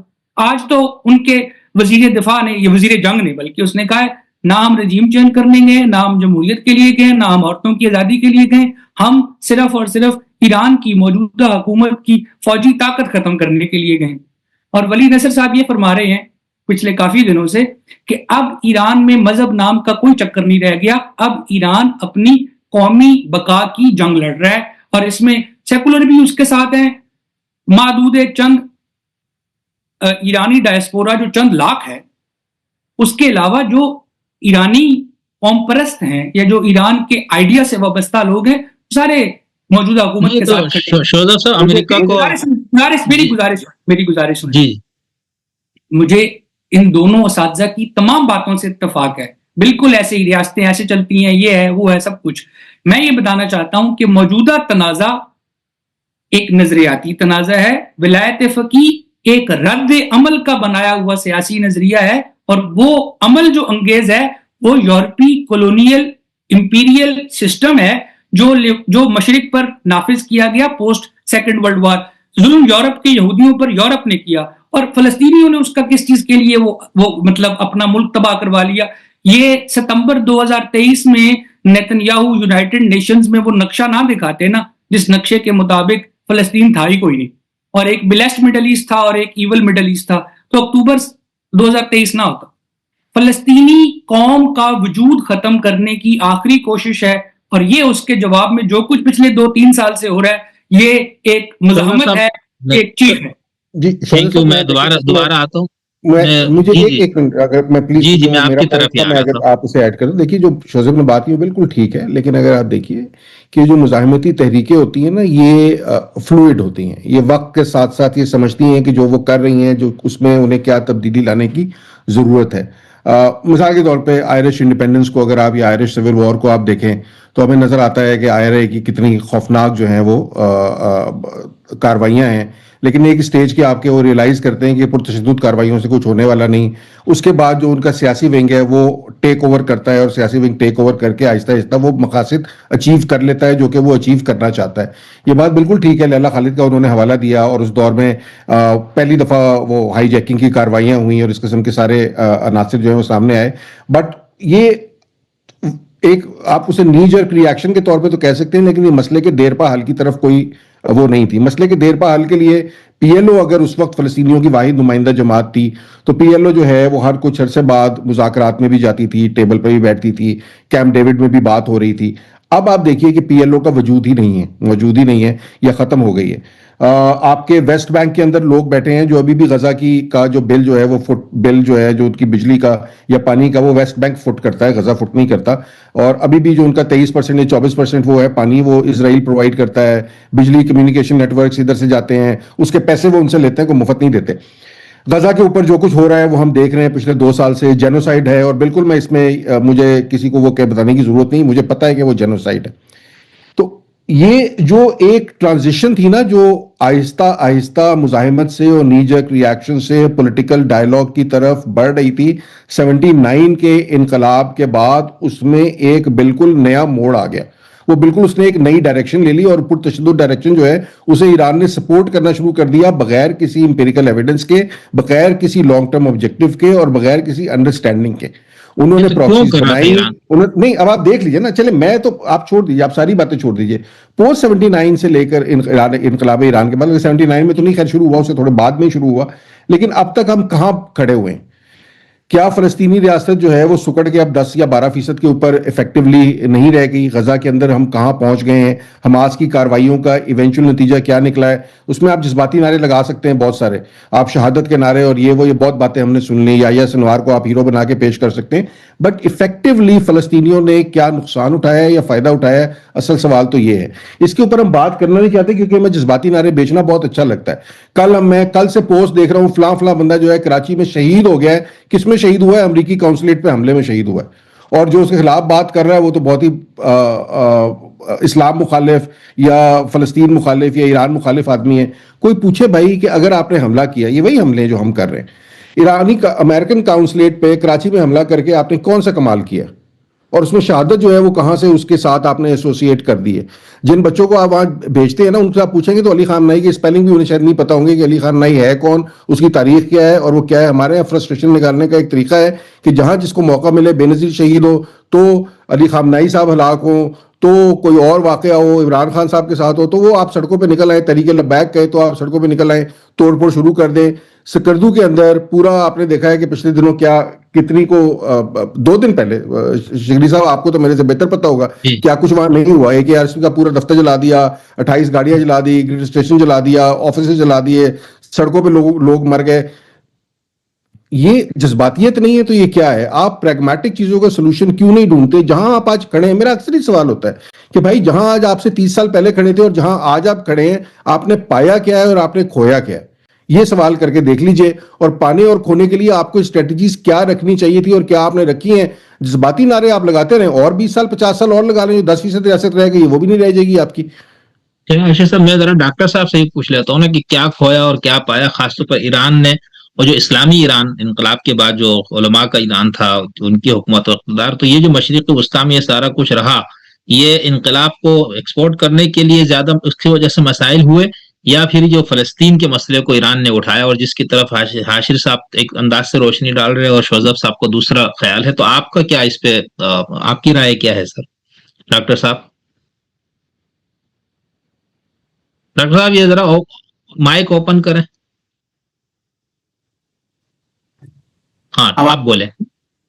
دیکھیں جو شوذب نے بات کی یا جو حاشر بھائی نے بات کی، بنیادی طور پہ دیکھیں جب انقلاب آ گیا تو انقلاب کو دیکھیں انقلاب آنے کے بعد غربت بھی بہت شاندار پھیلی تھی ایران میں، وہ بھی آپ نظر میں رکھیں. وہ اسلام کے نام پہ اور سادہ زندگی اور ائمہ کی زندگی اور رسول اللہ کی زندگی، وہ جو پورے کا پورا نیریٹو ہوتا ہے پورا، وہ آپ نے چلایا. ٹھیک ہے بھائی، عوام نے لبیک کہا، وہ ساتھ تھی. اس کے بعد وہ آہستہ آہستہ آپ رجیم کو طاقتور بناتے گئے. اس کے اندر اس میں 10 سالہ وہ جنگ بھی چل رہی تھی، عراق کے ساتھ آپ تھے. ادھر آپ فلسطین کا بھی 80 سے پھر شروع ہوا فلسطین کا. اس کے اندر ایران نے کہ وہ مظلوم ہیں اور وہاں پہ ان مظلوموں کی حمایت کرنی ہے، اور امریکہ جو ہے وہ ظالم ہے اور وہ فیور کر رہا ہے اس مسئلے پہ پورا، شیطان بزرگ اور مرکبر اسرائیل مرکبر امریکہ. وہ یعنی آپ ڈائریکٹ کنفرنٹریشن میں چلے گئے ویسٹرن پاورز کے اور وہ بھی یو ایس کے. اچھا ایک بات میں آپ کو یہاں بتا دوں کہ جس بات کو نیگلیکٹ کر دیتے ہیں اسکالرز بیٹھ کے، دیکھیں امریکہ نے یہ جو اب حالیہ آپ تناظر میں دیکھ رہے ہیں، تو جتنی رجیم کے لوگ تھے اس کے اندر ان سب کا معاملہ یہ تھا کہ یہ سارا جو پورا کیلکولیشن تھی، جو سیاسی کیلکولیشن تھی، دیکھیں تھنک ٹینکس تو بہت ہائی لیول کے دماغ تو آپ جمع کر نہیں رہے تھے، ٹھیک ہے، اور آپ برٹش امپائر کے حساب سے یعنی ان پالیسیوں کے حساب سے عملی سیاست کو چلانے کی کوشش کر رہے تھے، ٹھیک. اچھا میں فرق بھی آپ کو بتا دیتا ہوں، یہ آپ کو دونوں کو فرق بتاتا ہوں میں. آپ برٹش امپائر کا عالم یہ تھا کہ وہ بڑی میں تو کہتا ہوں بہت زیادہ سلجھی بھی تھی اور پڑھائی لکھائی کے ادارے بھی قائم کرتی تھی، اور آزاد کو جیل کٹا دی، وہاں وہ غبار خاطر لکھ رہے ہیں. زیادہ سنگین مسئلہ ہوا تو تو کالے پانی کی سزا دے دی, بچ کے آ گئے تو ٹھیک ہے زندگی گزار لو, فتوے وتوے دو یا کچھ لکھت پڑھ کر کام کرو, یونیورسٹی میں پڑھاؤ, معاملہ چلتا رہے گا. لیکن دیکھیں امریکہ جب سپر پاور بنا سیکنڈ ورلڈ وار کے بعد, تو دیکھیں اس نے جو سیکنڈ ورلڈ وار, یا بھولتے ہیں ہمیشہ اس بات کو کہ سیکنڈ ورلڈ وار جو اینڈ کی تھی وہ ہیروشیما اور ناگاساکی پہ ایٹم بم مار کے کی تھی انہوں نے, یہ بھول جاتے ہیں یہ بات. اور انہوں نے کہا تھا کہ اگر سرنڈر جاپان نہیں کرتا تو پھر ٹوکیو کا نمبر تھا. یہ بات یہ ذہن میں رکھنی چاہیے کہ امریکن پاور جو ہے وہ کس حساب سے ایگزسٹ کرتی ہے. ٹھیک جناب. اس کے بعد اب آپ یہ سلسلہ چلتا رہا, یہاں پہ آ گیا. اس کے بعد بھی آپ امریکہ اپنے چکروں میں تھا, کولڈ وار کا چکر تھا, وہ سوویت یونین کے ساتھ 1-to-1 تھا. یہاں یہ آ گیا آپ کا انقلاب, اس میں آپ پینیٹریشن آہستہ آہستہ کر رہے تھے مڈل ایسٹ کے اندر. سعودی عرب تھا, گلف تھا, تیل چل رہا تھا, سارا معاملہ تھا. دیکھیں اب جو ریسنٹ ایونٹ ہوئے ہیں سارے, میں ایک بات ہی کہتا ہوں کہ امریکہ نے ایز اے سپر پاور جو وینیزویلا کا واقعہ ہوا اور انہوں نے کیپچر کی, ریجیم چینج کیا, صدر کو اٹھا کے لائے. آپ یہ تاریخ کے طالب علم ہیں, شوزد بھائی بھی اس سیاست کو, تاریخ کو دیکھتے ہیں, حاشر بھائی مجھ سے زیادہ سیاست کو یا تاریخ کو ان کی گہری نگاہ ہے. مجھے آپ یہ بتائیے, معلوم تاریخ میں نسل انسانی کی 500 سے 700 سالہ تاریخ کے اندر کسی مغل نے, انگریزوں نے, برٹش امپائر نے, کسی اور امپائر نے ہینڈ کف کر کے کسی ملک کے صدر کو, وزیر اعظم کو روڈ پر گھمایا ہے؟ تاریخ میں کوئی ایک نظیر لا دیجیے آپ مجھے. نادر شاہ کو لے آئیے, منگولوں کو لے آئیے, عباسیوں کو لے آئیے, ایرانیوں کو لے آئیے, کسی کو لے آئیے, نہیں گھمایا. امریکن گورنمنٹ نے, امریکن امپائر نے وینیزویلا سے ان کا صدر اٹھایا, لے کر آئے, ہینڈ کف تھے, آنکھوں پہ پٹی بنی ہوئی تھی, اور نیو یارک کی سڑک کے اوپر APV کے گیٹ کھول کے عوام ویڈیو بنا رہی تھی. پہلی دفعہ ہوا ہے نسل انسانی کی 700 سالہ تاریخ میں, مجھے کوئی نظیر نہیں ملی کہ کسی کے روڈ پہ پریڈ کرائی ہو. یہ وینیزویلا کوئی چھوٹا ملک نہیں ہے. ہم یہ کریں گے. ایک بات. دوسری بات ہے کہ جب کمپیریزن کرتے ہیں آپ دونوں سپر پاورز کا, یعنی برٹش راج کا اور امریکنز کا, امریکنز جو ہیں وہ کہتے ہیں ایلیمینیٹ کر دو. 9/11 کے بعد تو وہ کہتے ہیں پریونٹیو اسٹرائک, جو انہوں نے قاسم سلیمانی کے ساتھ کیا تھا. ہمیں لگا تھا کہ یہ زلمے خلیل زاد کو ہٹ کریں گے, ہم نے اس سے پہلے ہٹ کر دیا. برٹش امپائر سے کمپیریزن ہی نہیں ہے سوچ کا امریکنز کی. امریکنز اب اس لیول پر آئے کہ یہ سوچے گا ہم اس سے پہلے اسے ختم کر دیں گے, کرے گا تو یہ بعد میں.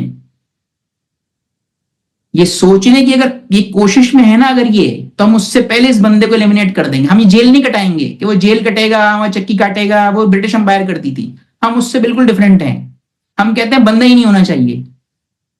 وینیزویلا میں بھی انہوں نے یہی کیا. تیل ویل جو معاملہ تھا ان کا پورا اس تناظر میں, یہ بات اس پورے خطے میں بھول جاتے ہیں کہ بھائی اس وقت ایک ریس ہے. رشیا جو ہے وہ اپنے حساب کتاب میں ہے, لیکن چائنن انفلوئنس اور اس کے پاس جو آئل کیپیبلٹی ہے اور جو ریزروز کا معاملہ ہے, امریکہ بھی اسی ریس کے اندر ہے. اب تو ایران کے پاس ڈپازٹ تھے, اب رجیم چینج کریں, یا وہ والی بات ہے کہ فرسٹ ایئر کہاں گئے بھائی, انہیں شہادت دے دی. دوسرے جو 7 جن کو نومینیٹ کیا تھا ان کو بھی مار دیا. تیسرے یا چوتھا, مطلب وہ فرینچ ریولوشن والا کچھ معاملہ ہو جائے کہ اعلان ہوتا تھا پوسٹ کے لیے کہ فلانا وزیر بنے گا اور بندہ نہیں ہوتا تھا. یہ امریکنز, میں آپ کو بتاؤں, یہ امریکنز وہی فرینچ ریولوشن والا کھیل ایران میں کریں گے. اتنی بومنگ کریں گے کہ پھر اس کے بعد اپنا بندہ لا کے وہ مجمع میں سے کھڑا ہوگا, بولا گا میں بن جاؤں وزیر, وہ کہیں گے اچھا آپ ہی بنیں گے, آ جائیے. اور پھر آپ کہہ رہے کہ بات یہاں جا رہی ہے, یہی ہوگا نتیجہ. دیکھیں تاریخ سے ہم سبق نہیں سیکھتے. تاریخ میں سب کچھ کھلم کھلا لکھا ہوا ہوتا ہے. تو ہم 1955 میں ڈاکٹر 1955 میں امریکہ نے ویتنام میں فوجی کارروائی شروع کی تھی اور 1972 میں ختم ہوئی تھی. اس فوجی کارروائی میں 3.5 ملین 35 لاکھ ویتنامی مارے گئے تھے اور 58,000 امریکی فوجی مارے گئے تھے. پھر امریکہ جب سائگون سے نکلا تھا تو وہ تصویر مجھے یاد ہے, میں نے دیکھی. یہ ابھی اگست 15 2021 کو جب طالبان کے آنے کے بعد امریکہ کابل سے نکلا ہے, وہ بھی ہم نے دیکھا ہے کہ ان کے ساتھی C-130 پر لٹک رہے تھے. میں تاریخ کے لیے گزارش کر رہا ہوں نا. امریکہ اپریل 2003 میں عراق میں آیا تھا. آج امریکہ کی دھمکی کو 2 دن ہو گئے, سوموار ہے نا, جمعے تک کی دھمکی تھی کہ نوری المالکی کا نام اگر پرائم منسٹرشپ سے واپس نہیں لیا گیا نا عراق میں تو ٹرمپ عراق کے ساتھ یوں کر دیں گے وہ کر دیں گے. 2026 میں نوری المالکی عراق کے آئندہ 5 سالوں کے لیے وزیر اعظم بننے جا رہے ہیں. یہ بھی تاریخ کے ہی قصے ہیں. اس میں کوئی شک نہیں کہ امریکہ نے وینزویلا کے صدر کو اٹھا لیا ہے اور پچھلے 700 سال کی تاریخ میں ایسی کوئی مثال نہیں ملتی. میں تو اتنا ایران کو نہیں جانتا جتنا ڈاکٹر ولی نصر جانتے ہیں. وہ کل فرید زکریا کو یہ بتا رہے تھے کہ سوائے اس کے کہ خامنائی کو پتا تھا کہ میں دفتر میں بیٹھوں اور مجھے امریکہ اور اسرائیل قتل کر دیں، یہ جیسے یہ وار آف چوائس ہے نا اسرائیل اور امریکہ کے لیے ایران پر حملہ کرنا، بقول ولی نصر کے، اور میں ان کو احترام کرتا ہوں کہ وہ سبجیکٹ کے ایکسپرٹ ہیں دنیا میں، ان کو سب لوگ مانتے ہیں. انہوں نے کہا ہے کہ this was the death of choice. خامنائی نے چوز کیا کہ میں یہاں دفتر میں بیٹھا ہوں، آپ مجھے مارے. اور انہوں نے اس کی ایک توجہ بھی دی ہے. نے کہا ہے کہ شاید یہ اس لیے تھا کہ اب رجیم کو بچانے کے لیے، نظام کو بچانے کے لیے جو کچھ جنوری میں ایرانی ریاست نے پبلک کے ساتھ کیا ہے اس داغ کو دھونے کے لیے ضروری تھا کہ خامنائی اب اپنی الٹیمیٹ قربانی دے. اچھا یہ شوزب مطلب اس لیے انہوں نے پھر فیصلہ کیا کہ بہو کو بھی بٹھا لیں اور پوتے کو بھی ساتھ قربان کر دیں اور نواز سے چھوٹا والے نہیں، یہ تو پورا گزارش سن لیں نا، ان کا وہ پورا علاقہ، وہ پورا بلاک، وہ پورا محلہ ہی ختم ہو گیا ہے. جی تو وہ انہیں اگر پتا تھا کہ ہونے والا ہے تو محلے سے دوسرے محلے میں بھیج دیتے. وہ تو خیر یہ ہم رومانٹیسائز دیکھیں، میرا مسئلہ یہ کہ ہم نا رومانٹیسائز کر کے بہت خوش ہوتے ہیں، نتیجہ اس سے کچھ نکلتا نہیں ہے. تو چلے جی الٹیمیٹ قربانی دے لی، اب کیا ہو گیا اس سے وہ مجھے نہیں پتا. دیکھیں میرا ایک بڑا سادہ سا سوال ہے اور ڈاکٹر صاحب اور شوزی صاحب آپ دونوں مجھے اس کا جواب دے دیں. میں مطلب لمبی بات اب چھوڑ دیجیے. آپ پاکستان کی مثال لے لیتے ہیں آج کے دن کی. میں آپ سے پوچھتا ہوں کہ عوام کس کے ساتھ ہے، آپ پتہ نہیں اس کا جواب دے پائیں گے کہ نہیں دے پائیں گے. میں یہ کہتا ہوں کہ عوام اس وقت مسلم لیگ نون حکمران ہے نا، ٹھیک ہے. مسلم لیگ نون کل فری اینڈ فیئر الیکشن کرانے کو تیار ہوگی اس ملک میں؟ نہیں ہوگی. نہیں ہوگی نا. کیوں نہیں ہوگی؟ کیونکہ انہیں پتا ہے کہ عوام میں ان کی مقبولیت نہیں ہے. ٹھیک ہے. دنیا میں جتنی بھی میرا جتنا ڈاکٹر صاحب کا تاریخ کا مطالعہ میرے سے بہت زیادہ ہوگا، لیکن اگر لیجٹمیسی گورنمنٹس کی اسٹیبلش ہوتی ہے نا، یا گورنمنٹس کی لانگ ٹرم ویژن اسٹیبلش ہوتی ہے، یا یہ بات اسٹیبلش ہوتی ہے کہ ان کی وہ کسی ملک کو کہاں لے کر جا سکتے ہیں، تو اس وقت ہوتا ہے جب عوام جو ہیں، جو اس کسی بھی اسٹیٹ کا بیسیکلی آرگن جو ہے، جو بلڈنگ بلاک ہے، تو عوام ہے نا، عوام لیجٹمائز کرتے ہیں، عوام اس کے ساتھ ہوتے ہیں. کیا وجہ ہے کہ 1979 سے لے کے اب تک ایرانی ملا رجیم جو ہے وہ عوام کو یہ حق دینے کو تیار نہیں ہے؟ ایک سرکولر ڈیموکریسی ہے جس کے اندر رہبر اعلیٰ نے طے کرنا ہے کہ کون انتخاب لڑے گا، کون انتخاب نہیں لڑے گا. مجلس خبرگان کو عوامی نمائندے سلیکٹ کریں گے، لیکن عوامی نمائندے کون ہوں گے یہ ہم بتائیں گے، صدر کون ہوگا یہ ہم بتائیں گے. تو ایک شام ڈیموکریسی جو ہے، آپ دے دیں عوام کو اختیار. اگر آپ کا خیال یہ ہے کہ عوام آپ سے بہت محبت کرتے ہیں اور عوام کو خامنائی کے علاوہ اور ان کی قربانیوں کے علاوہ کچھ نظر نہیں آتا، تو آپ جائیں عوام سے ووٹ لے کر کیوں نہیں آ جاتے؟ کیا مسئلہ ہے اس کے اندر؟ کوئی مسئلہ ہے اس کے اندر؟ کیا پریشانی ہے کہ یہ سرکولر اور شام ڈیموکریسی جو ہے 1979 سے اب تک چلتے چلتے 50 سال ہو گئی ہے اور یہ لوز کرنے کو اس کو تیار نہیں ہے، جو کہ انتہائی ایک بیوقوفانہ نظام ہے جس کے اندر عوام کی کوئی سے نہیں ہے. اور اس کے بعد ہم اس طرح کی رومانٹیسائز باتیں کرتے ہیں. ابھی خامنائی صاحب کا وہ نکلے گا کہ جنازہ اتنا بڑا تھا. میں نے اپنی زندگی میں 2 ہی جنازے بڑے دیکھے ہیں، ایک ضیاء الحق صاحب کا تھا، ایک ممتاز قادری صاحب کا تھا. اب خدا جانے اس سے کیا ثابت ہوتا ہے.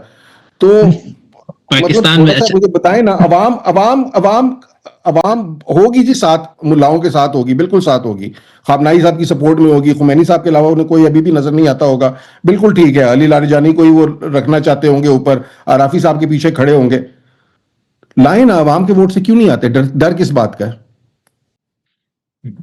لیکن حاشر صاحب آپ نے یہ جو بات کی نا کہ بہو کو بھی بٹھایا نواسے کو، تو میرے خیال سے شوزب صاحب یا ولی نصر صاحب یہ جواب دیں گے نا، پورا کربلا کو انہوں نے دوبارہ سامنے لانا تھا نا، کہ امام حسین بھی تو ساری فیملی ان کو لے کے ان کو یقین تھا کہ مجھے مارنا ہے، تو انہوں نے یہ کیا. تو یہ ایک اور کربلا ہے. لیکن شوزب صاحب آپ نے اور ڈاکٹر صاحب نے امریکہ کے مظالم اور ان کے ہاتھوں ہونے والے نہیں بات تو سن. ایران میں ظاہر ہے جمہوریت نہیں ہے، وہ حقیقی جمہوریت کی تعریف مجھے بھی پتا کیا ہوتی ہے. میں نے اپنے طور پر جو اپنے بچوں کو بتانے کے لیے گھڑی ہوئی ہے وہ یہ ہے کہ یہ میجورٹی کی ایسی حکومت ہوتی ہے جو اقلیتوں کے حقوق کی حفاظت کرتی ہے. میں نے بچوں کو یہ پڑھایا ہوا ہے, تو میرے بچے جو یونیورسٹی کے ہیں وہ اس طرح کی چیز, یعنی میری رائے میں ان کے لیے جمہوریت ہی ہے.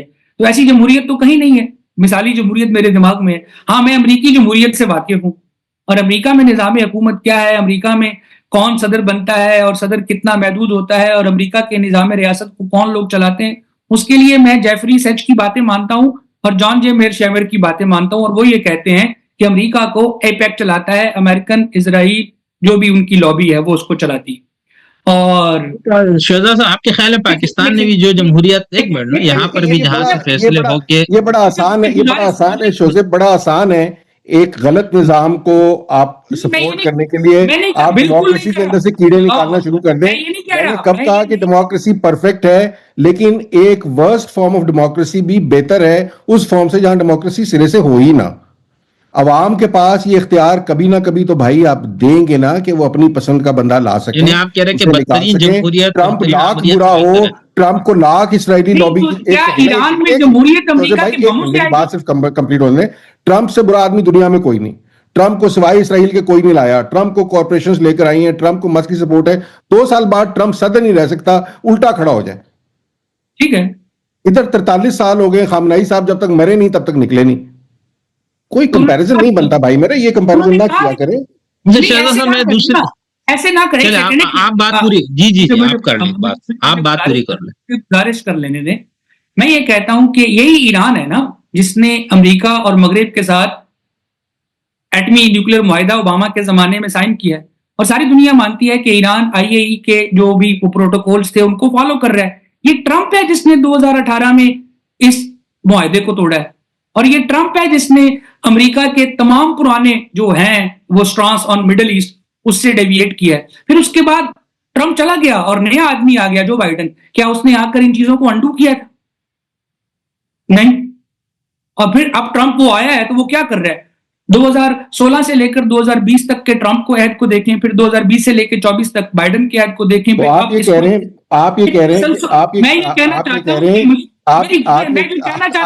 ہیں کہ قصور ڈیموکریسی کا ہے.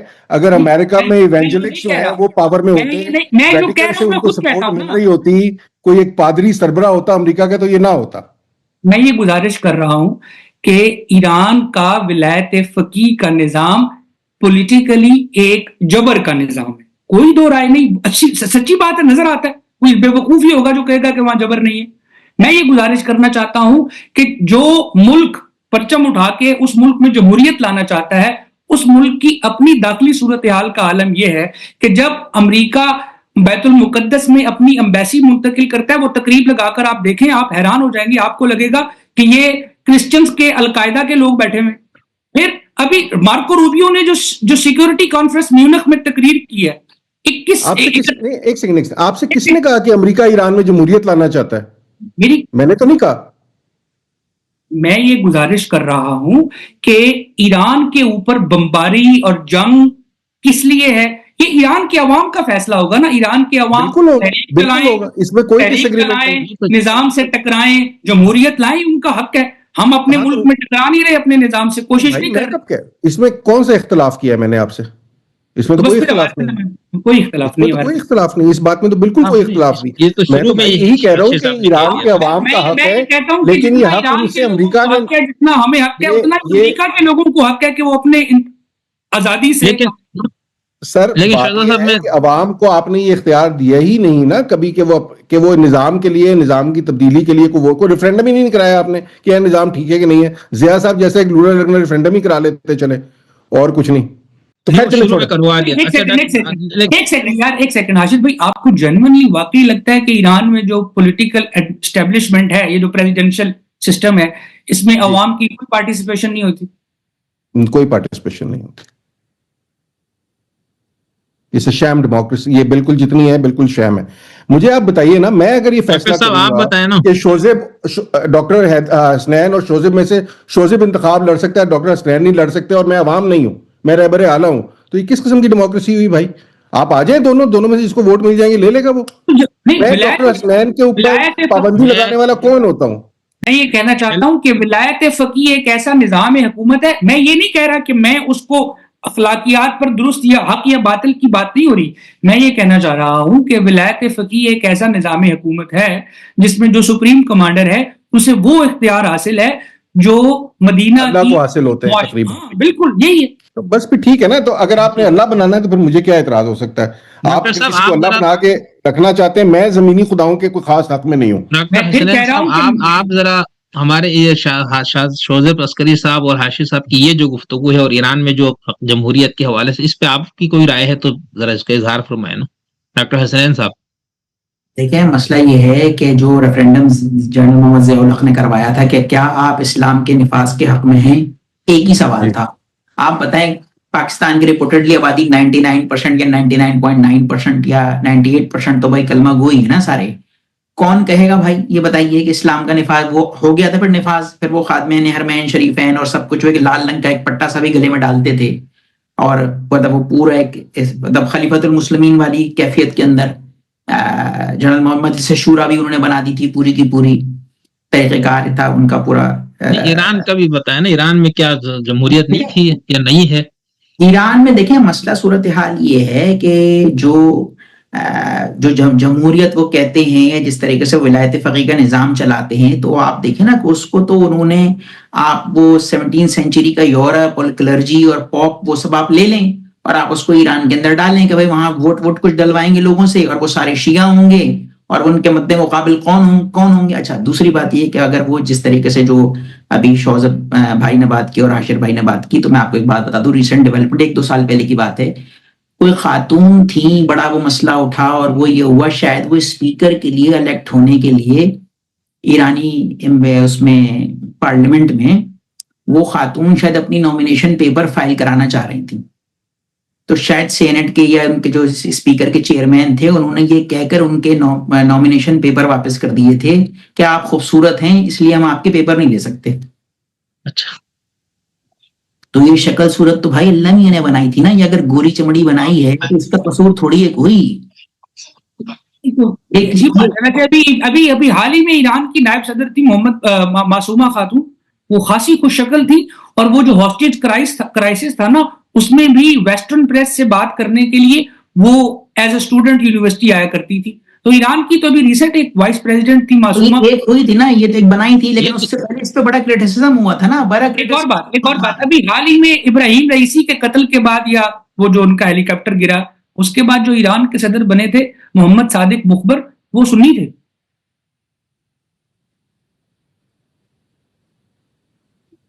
مطلب یہ تو عجیب بات ہے. دیکھیں جب آپ ایک سوسائٹی کو کلوز کرتے ہیں اور سوسائٹی کے اندر آپ جو ہے اظہار خیال نہیں ہوگا، جو مسئلہ اس وقت جو فیس کر رہا تھا ایران، جو کچھ ہوا اس ایونٹ سے پہلے، چین آف ایونٹ سے پہلے، دیکھیں جین الفا اور جین زی کو سنبھالنا آسان کام نہیں ہے. ابھی اکتوبر میں نا امریکن کانگریس نے بلایا ہے. بھائی آپ جا رہے ہیں، دیکھیے آپ اس وقت مجھے اینیکڈوٹس دے رہے ہیں. مجھے نہیں پتا صادق مخبر صاحب کو کیوں صدر بنایا یا کسی کو کیوں صدر بنایا. مجھے آپ یہ بتائیے رہبر اعلیٰ کی مرضی کے بغیر ایران میں عوام کی طاقت سے کوئی صدر بن سکتا ہے اس ملک میں؟ صادق مخبر ہو، محمودی احمدی نژاد ہو یا کوئی بھی ہو. ایران کی ریاست کے 9 کروڑ 19 لاکھ 99,999 بندے کہیں نا کہ صادق مخبر کو صدر بنائیں اور خامنائی صاحب کہیں نہیں ہے. تو جی تو پھر میں یہی آپ سے بات کر رہا ہوں. میں صرف یہی بات میں آپ سے کر رہا تھا کہ جب آپ کسی کو بناتے ہیں تو پھر آپ اپنے مفادات کے تحفظ کے لیے بناتے ہیں. آپ اس لیے نہیں بناتے کہ وہ سنی ہے یا شیعہ ہے میرٹ پہ ہے. پھر میرٹ پہ نہیں بنتی چیزیں، پھر آپ اپنے مفادات کا تحفظ کر رہے ہوتے ہیں. وہ سنی کر لے، وہ شیعہ کر لے، وہ جو مرضی کر لے، آپ کی بلا سے آپ کو فرق نہیں پڑتا. مسئلہ یہ ہے کہ ایسی حکومت دنیا کی تاریخ میں لیجیٹمیٹ حکومت نہیں ہوتی. سمپل سی سادہ سی بات یہ ہے. آپ اسے لیجیٹمیٹائز کہنا چاہیں تو مرضی ہے، تو میں کچھ کر دوں، ہم کوئی بھی کچھ نہیں کر سکتا. میں آخری 2 سوال کرنا چاہوں گا. ایک تو یہ شوزیب صاحب، ابھی جو آپ نے گزشتہ ایک پروگرام میں بھی اور شاید آپ نے فیس بک پہ بھی اس پہ لکھا تھا اپنے اس میں پوسٹ میں کہ اگر خامنائی صاحب کو کچھ ہوا تو دنیا بھر کے شیعوں کی طرف سے ایسا رد عمل آئے گا کہ سنبھالا نہیں جائے گا اور یہ سب. تو آپ کو کیا لگتا ہے کہ پھر کیا یہ شروع ہو گیا ہے؟ کیا شیعوں میں بھی اس طرح سے جہادی مسلح تنظیمیں تمام جہاں شیعہ آبادیاں وہاں پر اٹھ کھڑی ہوں گی اور اسی طرح دہشت گردی کی پوری ایک لہر دوبارہ دنیا میں آئے گی جس طرح سنی دنیا میں ہوا تھا؟ میں یہ بالکل میری ذاتی آبزرویشن ہے، اس کا کوئی کسی چیز سے میں جتنا شیعہ گھرانے میں پیدا ہوا ہوں اور شیعہ مسلک کو سمجھتا ہوں اور شیعہ دنیا سے واقف ہوں، اور شیعت میرا موضوع ہے، پڑھنے کا بھی دلچسپی ہے مجھے اس موضوع سے پڑھنے میں، اور میں شیعوں میں نجفی مرجعیت جو کہ اے پولیٹیکل ہے، جو کہ میرا پرسنل انٹرسٹ اس طرف ہے، میری مطلب وہ اس طرف جھکاؤ ہے، تو وہ تو میرا ذاتی ہے، لیکن جہاں تک میری آبزرویشن ہے تو میں یہ گزارش کرنا چاہتا ہوں کہ شیعوں کے لیے، یعنی شیعہ مسلمانوں میں جو 12 شیعہ ہیں، اور ان 12 شیعہ میں سے وہ جو ایران کو روحانیت کا بھی اور سیاست کا بھی مرکز جانتے ہیں، ان کے لیے آج کا دن 12 محرم سن 61 ہجری جیسا ہے۔ خمینی صاحب کا جو تو مختار کی تحریکیں اٹھ رہی ہے پھر، بالکل، اور یہ جو کل لوگ مارے گئے ہیں پاکستان میں امریکن قونصلیٹ پر چڑھتے ہوئے، وہ ان لوگوں کے والدین سے جا کر پوچھیں، یا ان لوگوں کے جو یعنی ان کو اگر دوبارہ زندہ کیا جائے اور پوچھا جائے کہ تم یہ کیوں کرو گے، وہ کہیں گے ہم کریں گے۔ پوری دنیا، امریکہ نے 1000 سال تک کے لیے اپنے اوپر ایک جنگ مسلط کروائی ہے خامنائی صاحب کو قتل کر کے۔ جی عاشر صاحب آپ اور میری انڈرسٹینڈنگ دیکھیں 25 لوگ آپ نے مار دیے، چلے آغا خان، اب ہم وہ شوزف صاحب بھی بتانا چاہ رہے ہیں کہ آغا خان رورل سپورٹ پروگرام کو جو باقی پاکستان میں دفاتر ہیں وہ بھی جلا دیں گے، 28 گاڑیاں جلی ہیں، ابھی 280 گاڑیاں جلا دیں گے، تو جلاتے رہیں، اس سے کوئی فرق۔ دیکھیے میں بڑی ایمانداری سے آپ کو بتا رہا ہوں، فاصلوں کی لڑائی میں حضور مجھے آپ کیوں کہہ رہے ہیں جو میں نہیں کہہ رہا، میں یہ کہہ رہا ہوں آپ نے ابھی مجھے بتایا کہ کل جو لوگ 25 شہید ہوئے ہیں وہ بڑا انہوں نے کارنامہ انجام دیا ہے۔ میں نے نہیں کہا یہ کارنامہ، آپ نے کہا 1000 سال کے لیے امریکہ نے، دیکھیے میں بھی یہی ہوں، 1000 سال تک میں نے کہا ہے کہ 1000 سال تک آپ بھی زندہ نہیں رہیں گے، میں بھی نہیں رہوں گا، لیکن آپ اور میں یہی ہیں تو، اور شمس بھائی بھی یہی ہے، اگر فوت نہ ہو گئے اس سے پہلے تو 5-6 سال بعد نا ایک دوبارہ کر کے دیکھ لیں گے، آپ اور میں یہی ہیں، 5-6 سال بعد جو کہانی بدلے گی میں دیکھ لوں گا۔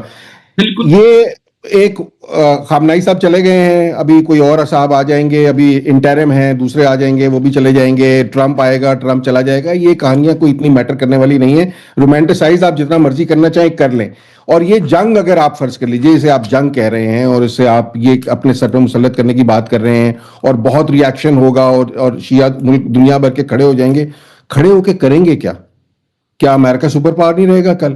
کیا ایران سپر پاور بن جائے گا؟ کیا شیعہ سپر پاور ہو جائیں گے؟ کیا فلسطین 44% جو ہے مل جائے گا؟ مجھے تو ان میں سے کوئی چیز ہوتی نظر نہیں آ رہی، ماں سوائے اس کے جو شمس نے بات کی کہ دہشت گردی کی شاید کارروائیاں بڑھ جائیں، تو خیر ہے، وہ پہلے بھی ہو رہی ہے، اور وہ اس میں ہم نے پورا یہ دیکھا کہ اس پورے خطے میں جو دہشت گردی کارروائیاں ہوئی، جب ڈی اسٹیبلائزیشن ہوئی 9/11 کے بعد، امریکہ نے 9/11 امریکہ میں نہیں ہونے دیا، دہشت گردی کی ہر کارروائی اسی خطے میں ہوئی جہاں مسلمان تھے، مسلمان ہی مسلمان کے ہاتھ مرتے رہے ہیں، اس ساری دہشت گردی میں جو ساری کہانی تحریک آپ نے کھڑی کر لی، تو اس میں آپ مزید لاشیں اٹھانا چاہتے ہیں، مزید لوگ مروانا چاہتے ہیں، مزید لوگ اپنے ہی لوگوں کے ہاتھوں مروانا چاہتے ہیں، تو میں اب اس میں کوئی کیا کر سکتا۔ لیکن کسی کا جو میجر اس وقت گلوبل ورلڈ آرڈر کے جو پلیئرز ہیں، جن کی پالیسیوں سے میں بالکل اتفاق نہیں کر رہا، ان کو کوئی فرق نہیں پڑنے لگا اس قسم کی مزاحمت سے، یہ میں آپ کو بتا دوں۔ حاشر صاحب میں آپ سے یہ پوچھنا چاہ رہا ہوں، جیسے سنی دنیا میں جو جہادی تحریکیں اٹھی پہلے سے موجود تھی، مصر اور یہ سارا، لیکن اس میں جب اس کو ختم کیا، ملا عمر کی حکومت کا خاتمہ ہوا، تو طالبان نے جو ادھر حملے شروع کیے، اس کی ایک ان کی وجہ یہ ہے، کئی وجوہات میں سے یا کئی اسباب میں سے ایک سبب وہ یہ بتاتے ہیں نا کہ پاکستان نے ایک بیرونی جاری قوت کے ساتھ اتحادی بن کر پاکستان کی اسلامی امارات کا خاتمہ کیا، تو لہٰذا اب پاکستان کے اندر بھی بم پھوڑنا، یہاں پر حملے کرنا اب ہمارے لیے جائز ہو چکا ہے مذہبی بنیاد پہ، تو یہی تو یہاں پر بھی ہو گیا نا، یہاں پر بھی امیر المومنین یعنی شیعوں کا ولی یہ ہوتی ہے سر، یہ ہوتی ہے دہشت گردی، یہ ہوتی ہے دہشت گردی آف کنوینئنس۔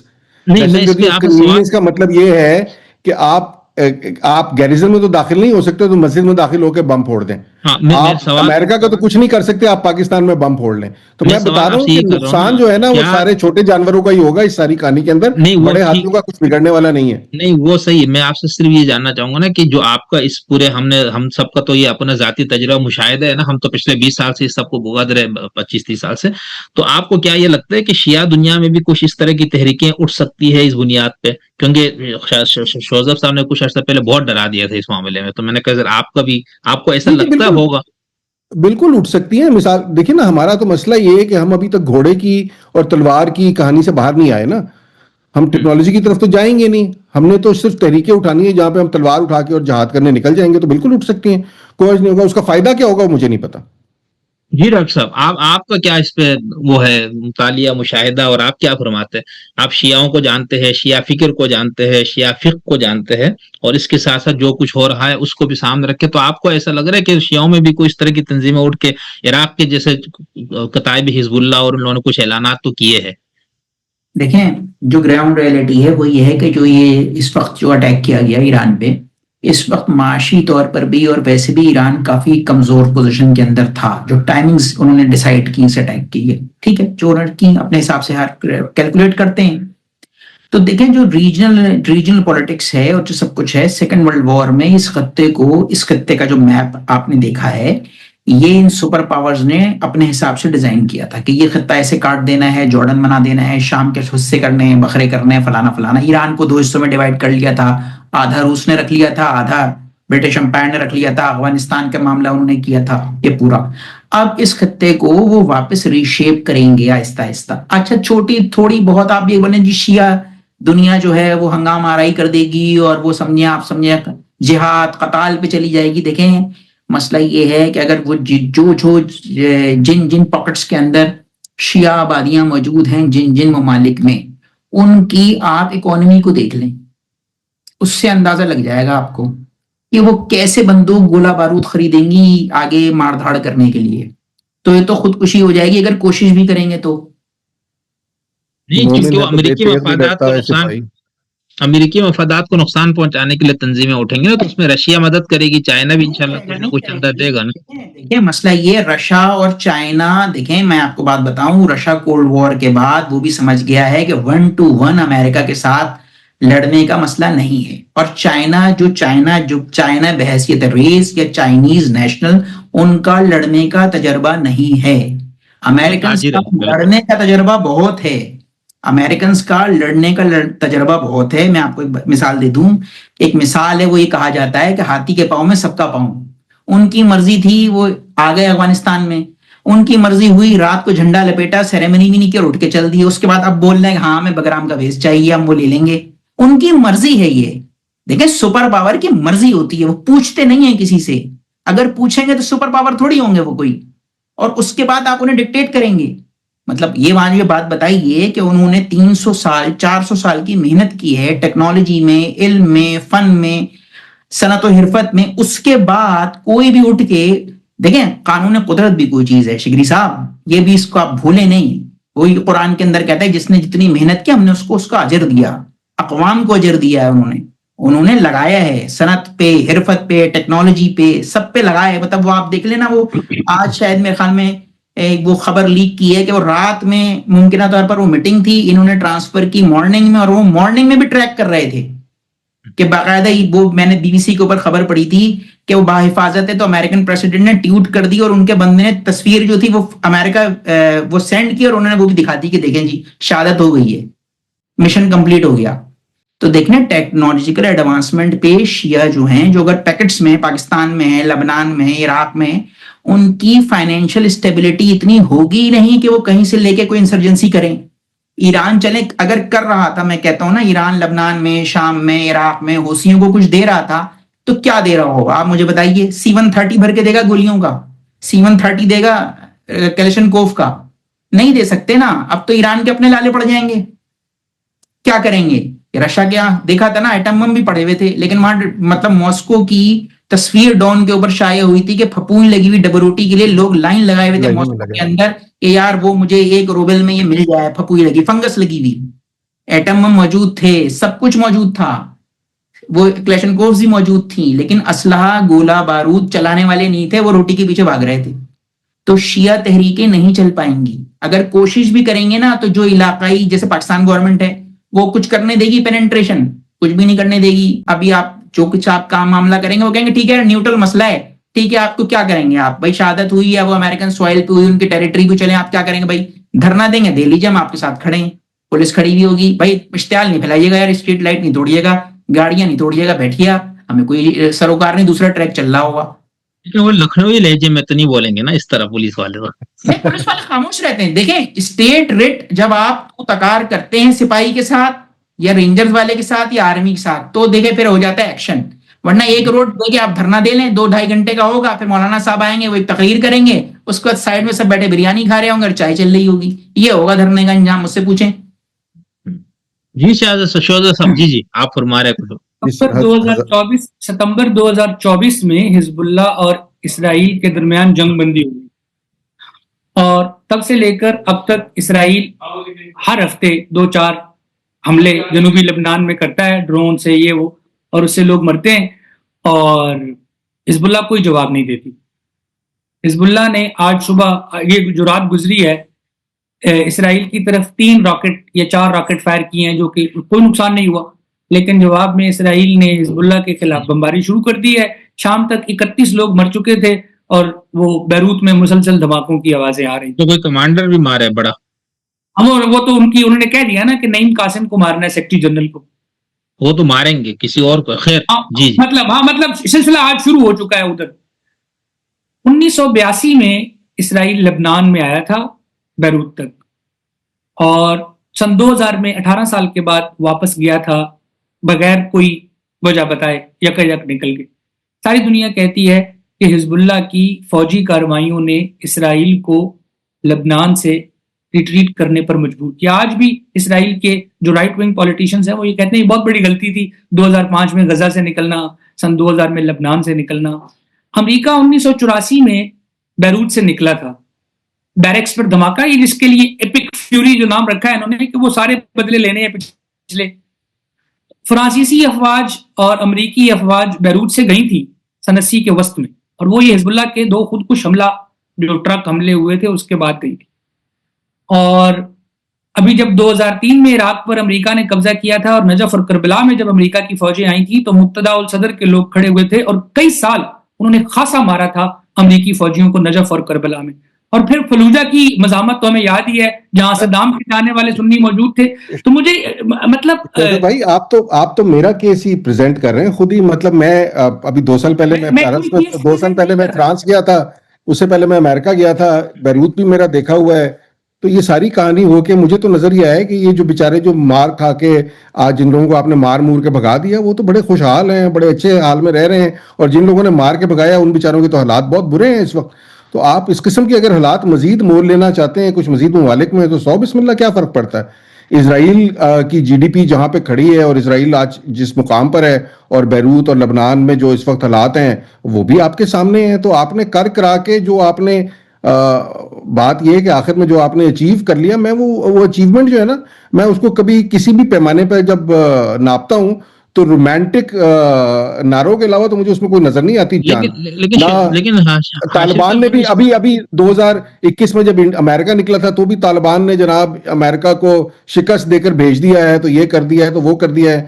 آپ ذرا ننگرہار کے, آپ ذرا خوست کے, آپ ذرا جلال آباد کے حالات دیکھیں, پھر اسے کمپیئر کر لیں آپ جا کے سانتا باربرا سے. یہ بات تو صحیح ہے, مطلب اس کے یہ سارے منفی نتائج یہ نکلیں گے, لیکن ہم تو صرف یہ جاننا یا سمجھنا یہ چاہ رہے تھے کہ کیا ایسا جگہ مزید ایسی حرکتیں کر کے تباہ کرانا چاہتے ہیں, تو کسی کا کیا جاتا ہے, کرائیں, شوق سے کرائیں.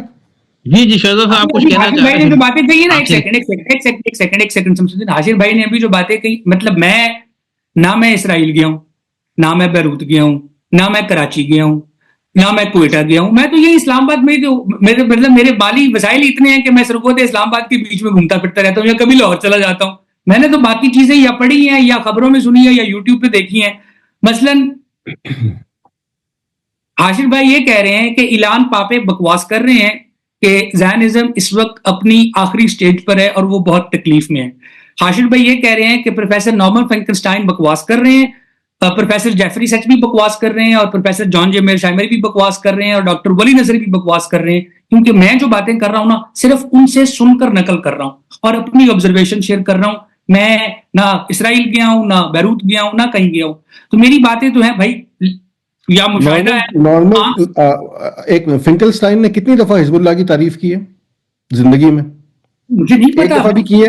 ایک دفعہ بھی انہوں نے فنکلسٹائن نے بڑی تقریر میں نے سنی نارمن فنکلسٹائن کی, انہوں نے کوئی ایک دفعہ بھی کہا کہ حزب اللہ نے جو کیا ہے ٹھیک کیا ہے, حزب اللہ کو یہ کرنا چاہیے تھا, حزب اللہ کی اسٹریٹجی ٹھیک تھی. حزب اللہ کی بات ہو رہی, حزب اللہ کی بات ہو رہی, حزب اللہ کی بات ہو رہی. میں یہ کہہ رہا ہوں, آپ نے بیروت کی مثال دی نا, ابھی وہاں تک رہتے ہیں نا, ابھی بیروت پہ آ جاتے ہیں, لبنان پہ آ جاتے ہیں نا. آپ کی دیکھیے ایران صرف حماس غزہ میں تو نہیں ہے, آکوپائیڈ مان لیا چلے, وہاں پہ کہانی ختم ہو گئی. بیروت کے اندر تین مختلف مذہبوں کی ملیشیاز جو ہیں آپریٹ کر رہی ہیں. ایک چیک پوسٹ سے آپ نکلتے ہیں دوسری پہ, دوسری چیک پوسٹ سے نکلتے ہیں تیسری پہ, تیسری چیک پوسٹ سے نکلتے ہیں چوتھی کے اوپر.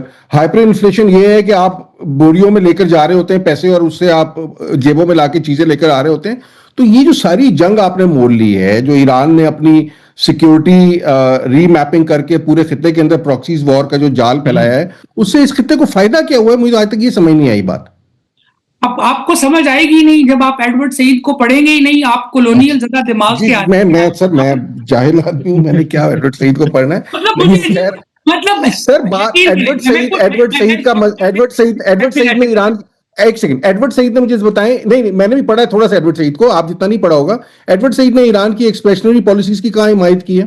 بھائی میں یہ کہہ رہا ہوں کہ اس مڈل ایسٹ میں جو کچھ ہو رہا ہے سر, آپ گھما پھرا کے ہر چیز جو ہے نا فلسطین میں لے جاتے ہیں نا. میں اس وقت ایران ہر چیز ہے فلسطین میں. ایران کی بات کر رہا ہوں. کا سارا مسئلہ وہ ایران کی ڈسکشن ہے, اس پہ ہم کر چکے ہیں بات, گفتگو کر چکے ہیں. آپ نے گزارش ساری گھما پھرا کے 4 لوگ آپ نے چنے, وہ بھی سب جو اس وقت فلسطین کے موضوع کے اوپر بات کر رہے ہیں, اور اس میں ان کی اکثر باتوں سے میں متفق ہوں. ہم اس وقت بات کر رہے ہیں آج کے دن ایران کی ایکسپیشنری پالیسیز کا, آپ کی شیعہ جد و جہد کا, جو آپ کے خیال سے اب مزید ابھرنے والی ہے. ایران سے ابھرے گی اور یہاں سے نکلے گی نا, فلسطین میں سے تو نہیں پیدا ہوگی, ہوگے گی وہ تو تہران سے نکلے گی, اور تہران سے جائے گی پڑوس میں, اور اس سے مزید پڑوس میں, اور اس سے مزید پڑوس میں, اور لیوانٹ سے ہوتی ہوئی گھومتی ہوئی کافی دور جو ہے اسرائیل تک چلی جائے گی, چلی گئی. میرے واجب فائدہ کیا ہوگا ایرانی عوام کو؟ فلسطین کا ہی ہے. جس دن فلسطین کا مسئلہ حل ہو جائے گا. 1979 میں ایرانی انقلاب فلسطین کو آزاد کرانے کے لیے آیا تھا. نہیں, لیکن ایرانی انقلاب آیا اسی لیے تھا کہ ایک پولیٹیکل اسلام کی فکر ایگزسٹ کرتی تھی, اور وہ پولیٹیکل اسلام کی فکر اس لیے ایگزسٹ کرتی تھی کہ مڈل ایسٹ میں کولونیل آپ کا خیال ایڈورڈ سعید صاحب پولیٹیکل اسلام کو سپورٹ کرتے تھے؟ نہیں بھائی, ایڈورڈ سعید نہیں کرتے تھے نا. تو آپ یار آپ اپنی گول پوسٹ بدل لیتے ہیں ہر 5 منٹ میں. یہ سارے کے سارے لوگ دیکھیے, آپ نے مصیبت یہ ہے کہ آپ نے ایڈورڈ سعید, نارمن فنکلسٹائن سب کی بات کر لی. وہ آپ کو یہ بتا رہے ہیں کہ بنیادی طور پہ جھگڑا جو ہے عرب نیشنلز کا ہے, جھگڑا اسلام اور یہودیت کا نہیں ہے. آپ نے اسے اسلام اور یہودیت کا جھگڑا تو آپ نے بنایا ہے. جھگڑا پھر اب میں نے تو نہیں کہا بھائی جان, پولیٹیکل اسلام کے اندر لفظ اسلام نہیں ہے. میں نے کب کہا ہے عربوں کے اور یہودیوں کے جھگڑوں میں, جس میں آپ نے جارج عباس کی ایگزامپل دی, کرسچن تھے, ٹھیک ہے, صرف وہ نہیں, پی ایل او کی جو ٹاپ لیڈرشپ تھی اس کے اندر ایک سگنیفیکنٹ پورشن جو ہے کرسچنز کا موجود تھا. ہمیں پتا ہے, یا ہم جن لوگوں نے تھوڑا بہت بھی اسٹڈی کیا ہے, کہ بنیادی مسئلہ عربز اور نان عربز کا ہے. ایرانی تو بیسیکلی بیچارے سٹیک ہولڈرز بھی نہیں ہیں اس کے اندر.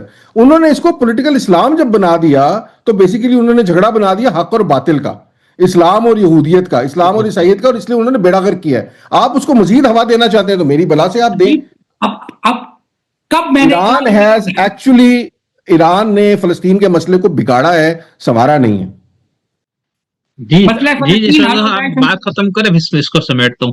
ہاں, میری گزارش یہ ہے کہ یہ تنازع, یہ مسئلہ جو کچھ ہم آج دیکھ رہے ہیں, اس کی شروعات ہیں یورپ میں ریسزم اور یہودیوں کے ساتھ برا سلوک, اور پھر اس برے سلوک کے نتیجے میں جو کچھ یورپ میں ہوا, اور پھر اس کے بعد اسرائیلی ریاست کا قیام.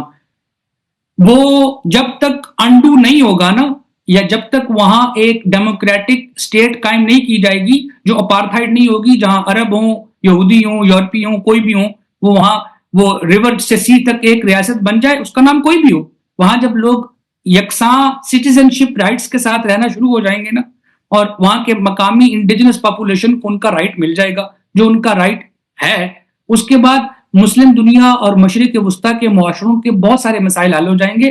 ایران کے ولایت فقیہ سے بھی جان چھوٹ جائے گی. ویسے شوزب, اگر ایران کا مسئلہ صرف فلسطین اور یہ تھا اور اس وجہ سے یہ سارا کچھ کیا نا, تو ابھی تک اب دیکھنا جب ایران پہ خود حملہ ہوا تو کس طرح سے میزائل فائر کر کے وہاں کے تہس نہس کیے جا رہے, ساری خبریں آ رہی نا. تو اس نے حماس یا فلسطین کی کاس کے لیے کبھی وہاں پر کوئی اس طرح کے فائر کر کے کوئی آزادی کروا لیتا؟ ایسا کیوں نہیں کہ ایران نے؟ نہیں, مجھے ایڈ کر لیجیے ایک بات اس میں چھوٹی سی اور. انہوں نے وہ بات کی, میں بالکل ابھی دیکھیے اس سے گفتگو ہوئی تھی ابھی زوران ممدانی سے, اس سے پوچھا کہ Israel have a right to exist. اس نے بڑا خوبصورت جواب دیا.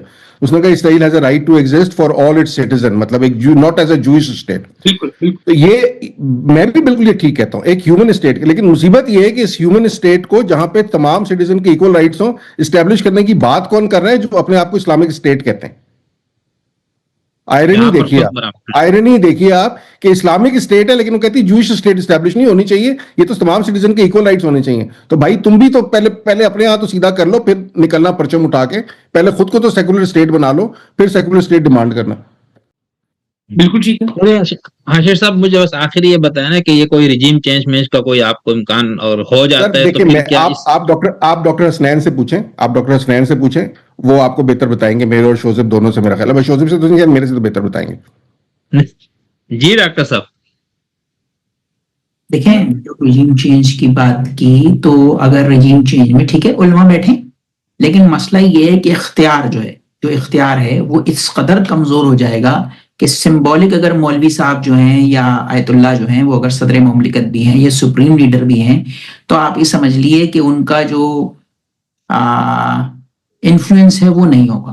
جو جس کے لیے وہ کہتے ہیں نا کہ شاہ عالم از دلی تا پالم, وہ دہلی میں پالم ایک قریبی کوئی جگہ تھی 2-2.5 کلومیٹر کی, تو کہتے شاہ عالم کے لیے کہتے تھے کہ شاہ عالم کا اقتدار ہے ہی کتنا, دلی کے شاہ ریڈ فورٹ سے لے کے پالم, وہ یہ کریں گے. بیسیکلی وہ یہ چاہتے ہیں.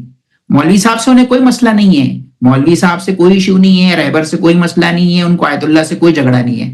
وہ رکھیں 99% 100% شیعہ ہیں, انہیں رہنے دیں, انہیں کیا کرنا ہے. لیکن اس قدر کمزور ہوگا وہ رجیم, اس قدر کمزور ہوگا کہ عوام جو ہے یا جو کمپنیز ہیں یا جو معاملات ہیں وہ اپنے حساب سے وہ مولڈ کر رہے ہوں گے. وہ یہ نہیں کہیں گے کہ جی مولانا صاحب کو گھر بھیج کے یا مسجد بھیج کے وہ کہیں گے کوٹ ٹائی کے اندر بیٹھا بو لگا کے کوئی بیٹھا ہوا ہوگا اور فر وہ فارسی کے بدلے انگریزی بول رہا ہوگا. وہ یہ کریں گے بھی نہیں, اتنے احمق نہیں ہیں وہ, اتنے احمق نہیں ہیں وہ. انتہائی بالکل 4th 5th گریڈ کے لوگوں کو لے کر آئیں گے کہ جو بالکل ہی سمجھیں آپ سے, جو لوگ تھے سارے جو ساتھ تھے رہبر کے, وہ سارے وہ لوگ تھے جو باقیات تھے بالکل جہاد آپ سمجھیں ایران عراق وار کی, ڈائی ہارڈ لوگ تھے پاسداران میں ادھر ادھر. وہ ان سب لوگوں کا آپ یہ دیکھیے کہ جو بھی ہے جتنی بھی ایکسکلیشن بڑھتی ہے یا رہتی ہے, ایک آدھ ہفتے رہتی ہے, اس میں آپ یہ دیکھیں کل تک امریکہ نے تقریباً 1000 ٹارگٹ کے اوپر بومنگ کی ہے ایران کے اندر. تو وہ بھائی دیکھیں وہ سمجھیں وہ ایسے ہی اپنا گولہ بارود ہوا سے نہیں پھینک رہے, وہ ٹارگیٹڈ پوائنٹ ہے, ان کے پاس لوگ, ان کے پاس ٹارگیٹ چنیدہ ہیں کہ جن کو جب وہ ہٹ کریں گے تو اس کے بعد جو بھی رجیم آئے گی وہ اتنی ویک ہوگی, اور پولیٹیکلی اور economically socio economic political condition اتنی ویک کر دیں گے ایران کی کہ آپ ایرانی عوام پر امپلیمنٹ ہی نہیں کرا پائیں گے کوئی چیز کا جو ان کے فائدے میں جائے گی بات. جی میں ایک چیز چھوٹی سی اگر ایڈ کر دوں, دیکھیے میرا اپنا رجیم چینج ہوگی نا, اس سے اس خطے میں انارکی پھیلے گی, یہ میری بڑی کنسیڈرڈ اوپینین ہے. اگر اس سارے سینیریو میں رجیم چینج ہوئی تو یہ رجیم جب بھی چینج ہو اسے انٹرنلی چینج ہونا چاہیے, ایکسٹرنلی چینج نہیں ہونا چاہیے. اس میں تو میں بالکل, کوئی اگر کہتا ہے تو میں اس سے بالکل غیر متفق ہوں. دوسرا مسئلہ, میں تھوڑا سا لانگر ویژن, اس پورے خطے کی مستقبل, مڈل ایسٹ کی جو ریاستیں, خلیجی ریاستیں آپ کو آج بہت پنپتی ہوئی, بہت خوشحال نظر آ رہی ہیں, ان سمیت اور پاکستان تک, وہاں سے آپ اسرائیل کی سرحد سے لے کے اور پاکستان تک آ جائیے, تمام کی تمام ریاستیں بشمول ترکی اور بشمول سعودی عرب, جب تک اس خطے میں سیکولر نظام اور سیکولر آئین اور اسٹیبلش ڈیموکریٹک ویلیوز نہیں ہوں گی, تباہی مقدر ہے. وہ 10 سال بعد ہو جائے, 20 سال بعد ہو جائے, 40 سال بعد ہو جائے, 50 سال بعد ہو جائے, یہ خطہ اوپر نہیں جا سکتا. یہ میں آپ کو لکھ کے دے دوں, اور اس میں ٹرکی بھی شامل ہے اور اس میں سعودی عرب بھی شامل ہے. یہ میں آپ کو لکھ کے دے دوں. لگ نہیں رہا ہوگا آپ کو آج کے دن یو اے ای آپ کو نہیں لگ رہا ہوگا, لیکن یہ مونارکیز, یہ تھیوکریسیز, یہ ہمارے یہاں کی ایک مخلوط اسلامک نظام, یہ اس دنیا میں اب سروائیویبل نہیں ہے. یہ صرف تباہی کی طرف جائیں گے اور کچھ نہیں ہوگا. میرے خیال سے اس بات سے ڈاکٹر صاحب اور شوزہ صاحب دونوں ہی متفق ہوں گے کہ انڈیا میں بھی یہی مسئلہ ہے اور آگے بنگلہ دیش تک میں یہ مسئلہ ہے. یہ اپنا شوزب, بس میں چاہ رہا ہوں گفتگو ختم کروں, لیکن وہ تو کافر لوگ ہیں نا, ان کی بات نہیں کر رہے. ہاں, میرا دل نہیں چاہ رہا کہ آخری ایک سوال کر کے میں چاہ رہا ہوں آپ تینوں صاحبان علم میں اس پوری ہسٹری کو, تاریخ کو, اس کی بنیادوں کو آپ سب جانتے ہیں. شوزب صاحب, میں صرف ایک اسپیسیفک سوال یہ کرنا چاہ رہا ہوں, انقلاب ایران آنے کے بعد سے اب تک اگر ہم صرف شیعہ دنیا کو دیکھیں, Pakistan, Afghanistan, India, Middle East میں رہنے, صرف شیعوں کو اس کا فائدہ زیادہ ہوا ہے نقصان؟ بس یہ ایک آپ لوگ ایک منٹ میں بات کر کے کیونکہ شروع میں آپ نے کہا نا کہ دنیا بھر کے شیعہ مظلومین کے لیے ایک امید تھی اور پھر لوگ کہتے ہیں، تو اگر ہم اس کو ایک صرف شیعہ پرسپیکٹیو سے دیکھیں یا یہ دیکھیں کہ اس انقلاب سے اور جو رجیم ابھی تک قائم رہا اس سے شیعوں کو کوئی فائدہ ہوا یا نہیں ہوا، یہ نقصان زیادہ ہوا کس طرح کا جانی مالی ہر لحاظ سے؟ شیعوں نے انقلاب اسلامی ایران کو بہت وہ لیا ہے، کیش کرایا اس کو. نہیں وہ کیا، لیکن اس کا خود شیعوں کو فائدہ ہوا یا نقصان ہوا ہے دنیا بھر میں؟ شیعہ جس کو کہتے ہیں نا شیعہ شناخت، یعنی اگر شیعہ شناخت کی بات کی جائے تو بالکل آئیڈینٹی جو ہے وہ ازرٹ ہوئی ہے. لوگ بطور شیعہ اپنے آپ کو مضبوط خیال کرتے ہیں. جانے پہلے زیادہ گئی ہے انقلاب کے بعد زیادہ گئی شیعوں کی؟ دنیا بھر میں شیعوں کی وفاداری انقلاب سے پہلے زیادہ ملکوں میں مشکوک سمجھی جاتی تھی، اس کے بعد مشکوک سمجھی گئی. یہاں شیعوں کے خلاف باقاعدہ منظم جو ان کی نسل کشیاں ہوئی وہ انقلاب سے پہلے زیادہ ہوئی اب اس پورے دور میں. بس یہ مطلب شناخت کے حد تک آپ نے اگر کہا کہ یہی فائدہ ہوا تو پھر میں حاشر صاحب کے پاس جاتا ہوں. مطلب آپ نے مجھے پوچھا نا کہ تمہیں کیا لگتا ہے کہ انقلاب کے بعد یہ سب نقصان اور فائدہ، تو آپ نے صرف ایک فائدہ بتایا. ابھی تو اس کے بعد آپ بولنا شروع ہو گئے، میں تو پھر میں چپ کر جاتا ہوں. مجھے لگا کہ آپ نے جواب میرا سوچا شاید آپ نے بالکل جواب پورا دے دیا. میں یہ کہہ رہا ہوں کہ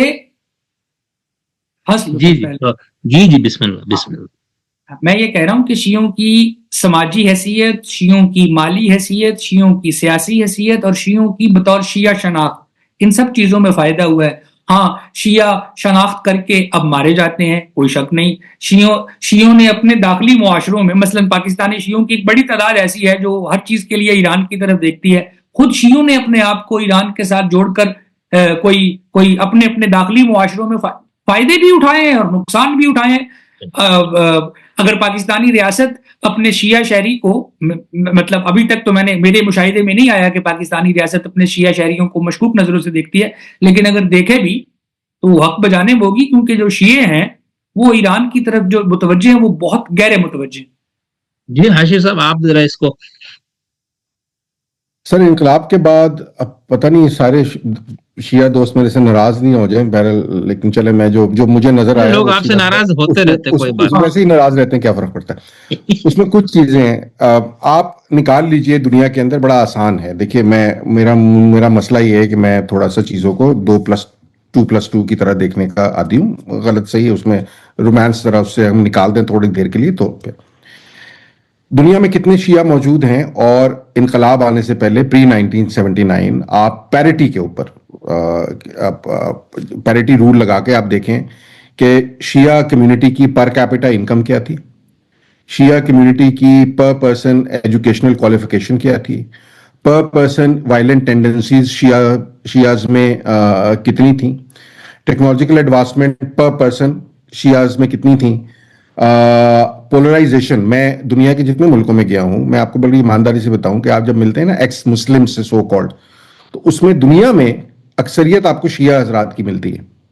سو the polarisation and basically they have کیا اسے کہنا چاہیے، اپنی جو جسے مذہبی شناخت شوزب صاحب کہہ رہے ہیں، اس سے انہوں نے اس مذہبی شناخت سے اپنے آپ کو، ایک بہت بڑی کمیونٹی نے دنیا بھر میں اپنے آپ کو الگ کرنے کی باقاعدہ تحریک چلائی ہے.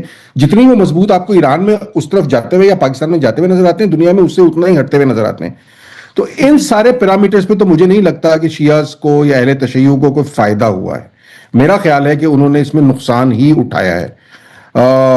اب جو رومانٹک والی بات ہے اس کے اندر شاید ان کے فائدہ ہو گیا ہو، لیکن جو اس دنیا کے پیمانے ہیں، اس دنیا کے پیمانے آخرت کے پیمانوں پہ شاید انہیں فائدہ ہو گیا ہو. وہ شفیق الرحمان کا ایک وہ ہے، اس نے کہا جی کہ ایک الو جو ہے آپ نے خریدا 10 روپے 4 آنے اور 3 پائی کا، اور آپ نے اسے بیچ دیا 9 روپے 8 آنے اور 7 پائی کا. تو اس نے کہا جی روپوں میں نقصان ہوا ہے اور آنے پائیوں میں فائدہ ہوا ہے.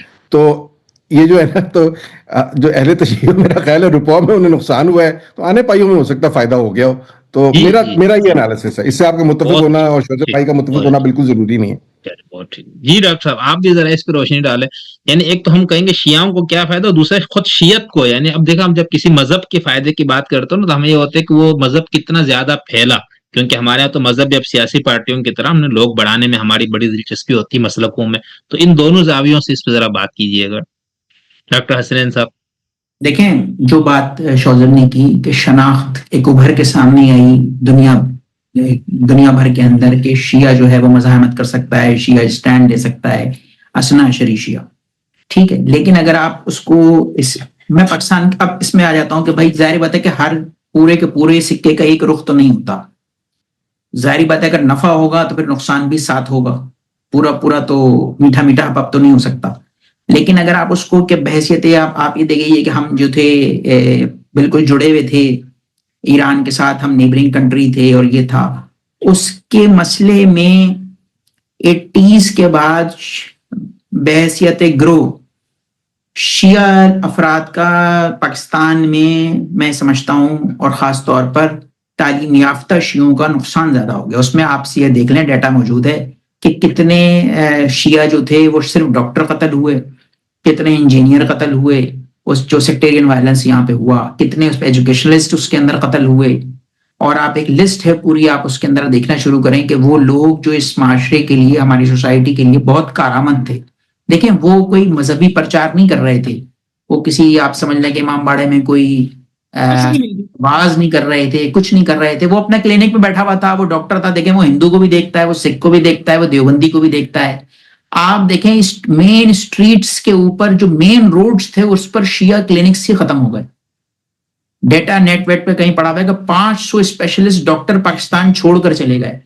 پاکستان میں آپ کو میں ڈیٹا بتاؤں, اگر آپ ڈیٹا ہوگا تو میرے خیال میں 1 لاکھ افراد پر ایک ڈاکٹر MBBS ہے.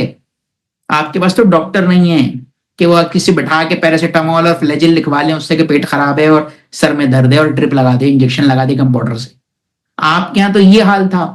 جب اس کا دیکھیں, جب آپ ایک ہائی جیک کرنے کی پوزیشن کے اندر آتے ہیں اور آپ یہ بتاتے ہیں کہ برابر میں پڑوس میں کہیں انقلاب آیا ہے اور ہم اسے آپ پر نافذ کریں گے, تو دیکھیں جو دوسری پارٹی ہے وہ ریٹیلیٹ کرے گی. انسانی یہ شعور کا مسئلہ ہے.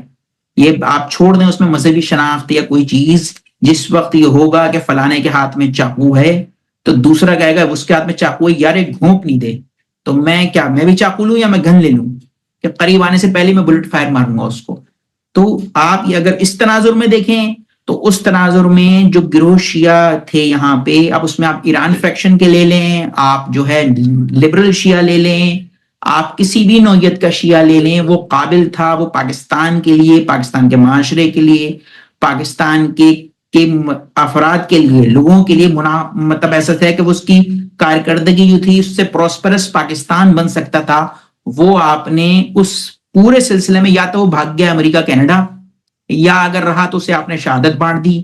وہ شہید کی جو موت ہے وہ قوم کی حیات ہے, وہ نعرے میں چلا گیا, وہ کہاں ہے, حور کے ہاتھ میں ڈنڈا ہوگا یا مرنڈا ہوگا کسی کو نہیں پتا.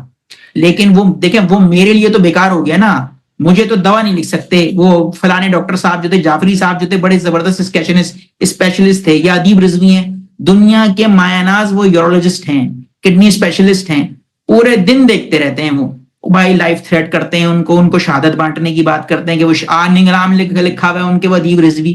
اب پریکٹیکل پتہ نہیں مسلم ہیں, شیعہ ہیں, نہیں ہیں, کیا کرتے ہیں, جاتے ہیں ماتم میں, مجلس میں بیٹھتے ہیں, کسی کو کوئی خبر نہیں ہوگی. لیکن وہ نام کے آگے جو رضوی ہے نا, وہ شہادت پیکج ان کا لے کے گھومتی رہے گی. تو اگر آپ اس طریقے سے لیں گے پاکستان کے اندر تو آپ نام ہے, یو نیم اٹ, آپ لسٹ نکال لیں, کتنا بڑا ڈاکٹر, کتنا بڑا انجینئر, کتنا بڑا سول سروسز کا آدمی اس چکر کی بھینٹ چڑھ گیا. ہم تو اپنے ایک سیکنڈ, ہم جو شوزہ بسکری ٹائپ بچے ہیں نا, ہم تو اپنے ابوں کی عقیدت کے مارے ہوئے لوگ ہیں. مطلب اب کوئی نام میرا آپ کا نام کیا ہے جی؟ محمد شوزہ بسکری. تو اس کا مطلب یہ کہ آپ مسلک کی شناخت ہم نے یہاں سینے ماتھے پہ لگا دی. اچھا میں ایک شوزہ آپ کے سامنے, ڈاکٹر صاحب آپ کے سامنے بھی مطلب ایک سینیریو چھوٹا سا رکھنا چاہ رہا ہوں. شروع کی شناخت کی بات آپ دونوں نے کی نا, تو آپ نے یورپ کے گھیٹوز کا حوالہ دیا اور سیکنڈ ورلڈ وار تک جو پورے یورپ کے اندر یہودیوں کو اچھوت سمجھا جاتا تھا وہ اپنی جگہ ہے, اور جس کا ایک نتیجہ جو ہے وہ ہولوکاسٹ کی صورت میں نکلا. ہولوکاسٹ ہو گیا, کہانی ہو گئی. ہولوکاسٹ کے بعد یہودی مطلب بہرحال قوم پرستی ان کے ہاں, اپنے قبیلہ پرستی بہت پرانی ہے, بٹ انہوں نے اس کے بعد ایک یہ پوسٹ سیکنڈ ورلڈ وار ایک انقلابی کی کیفیت ہے نا, کہ آپ ایک پرومس لینڈ بنانے کی بات کرتے ہیں, آپ وہاں بتاتے ہیں, آپ وہاں جوش اسٹیٹ بنانے کی بات کرتے ہیں. اس کے بعد سے کنٹریبیوشن آف جیوز جو ہے in the global politics, in the global economics,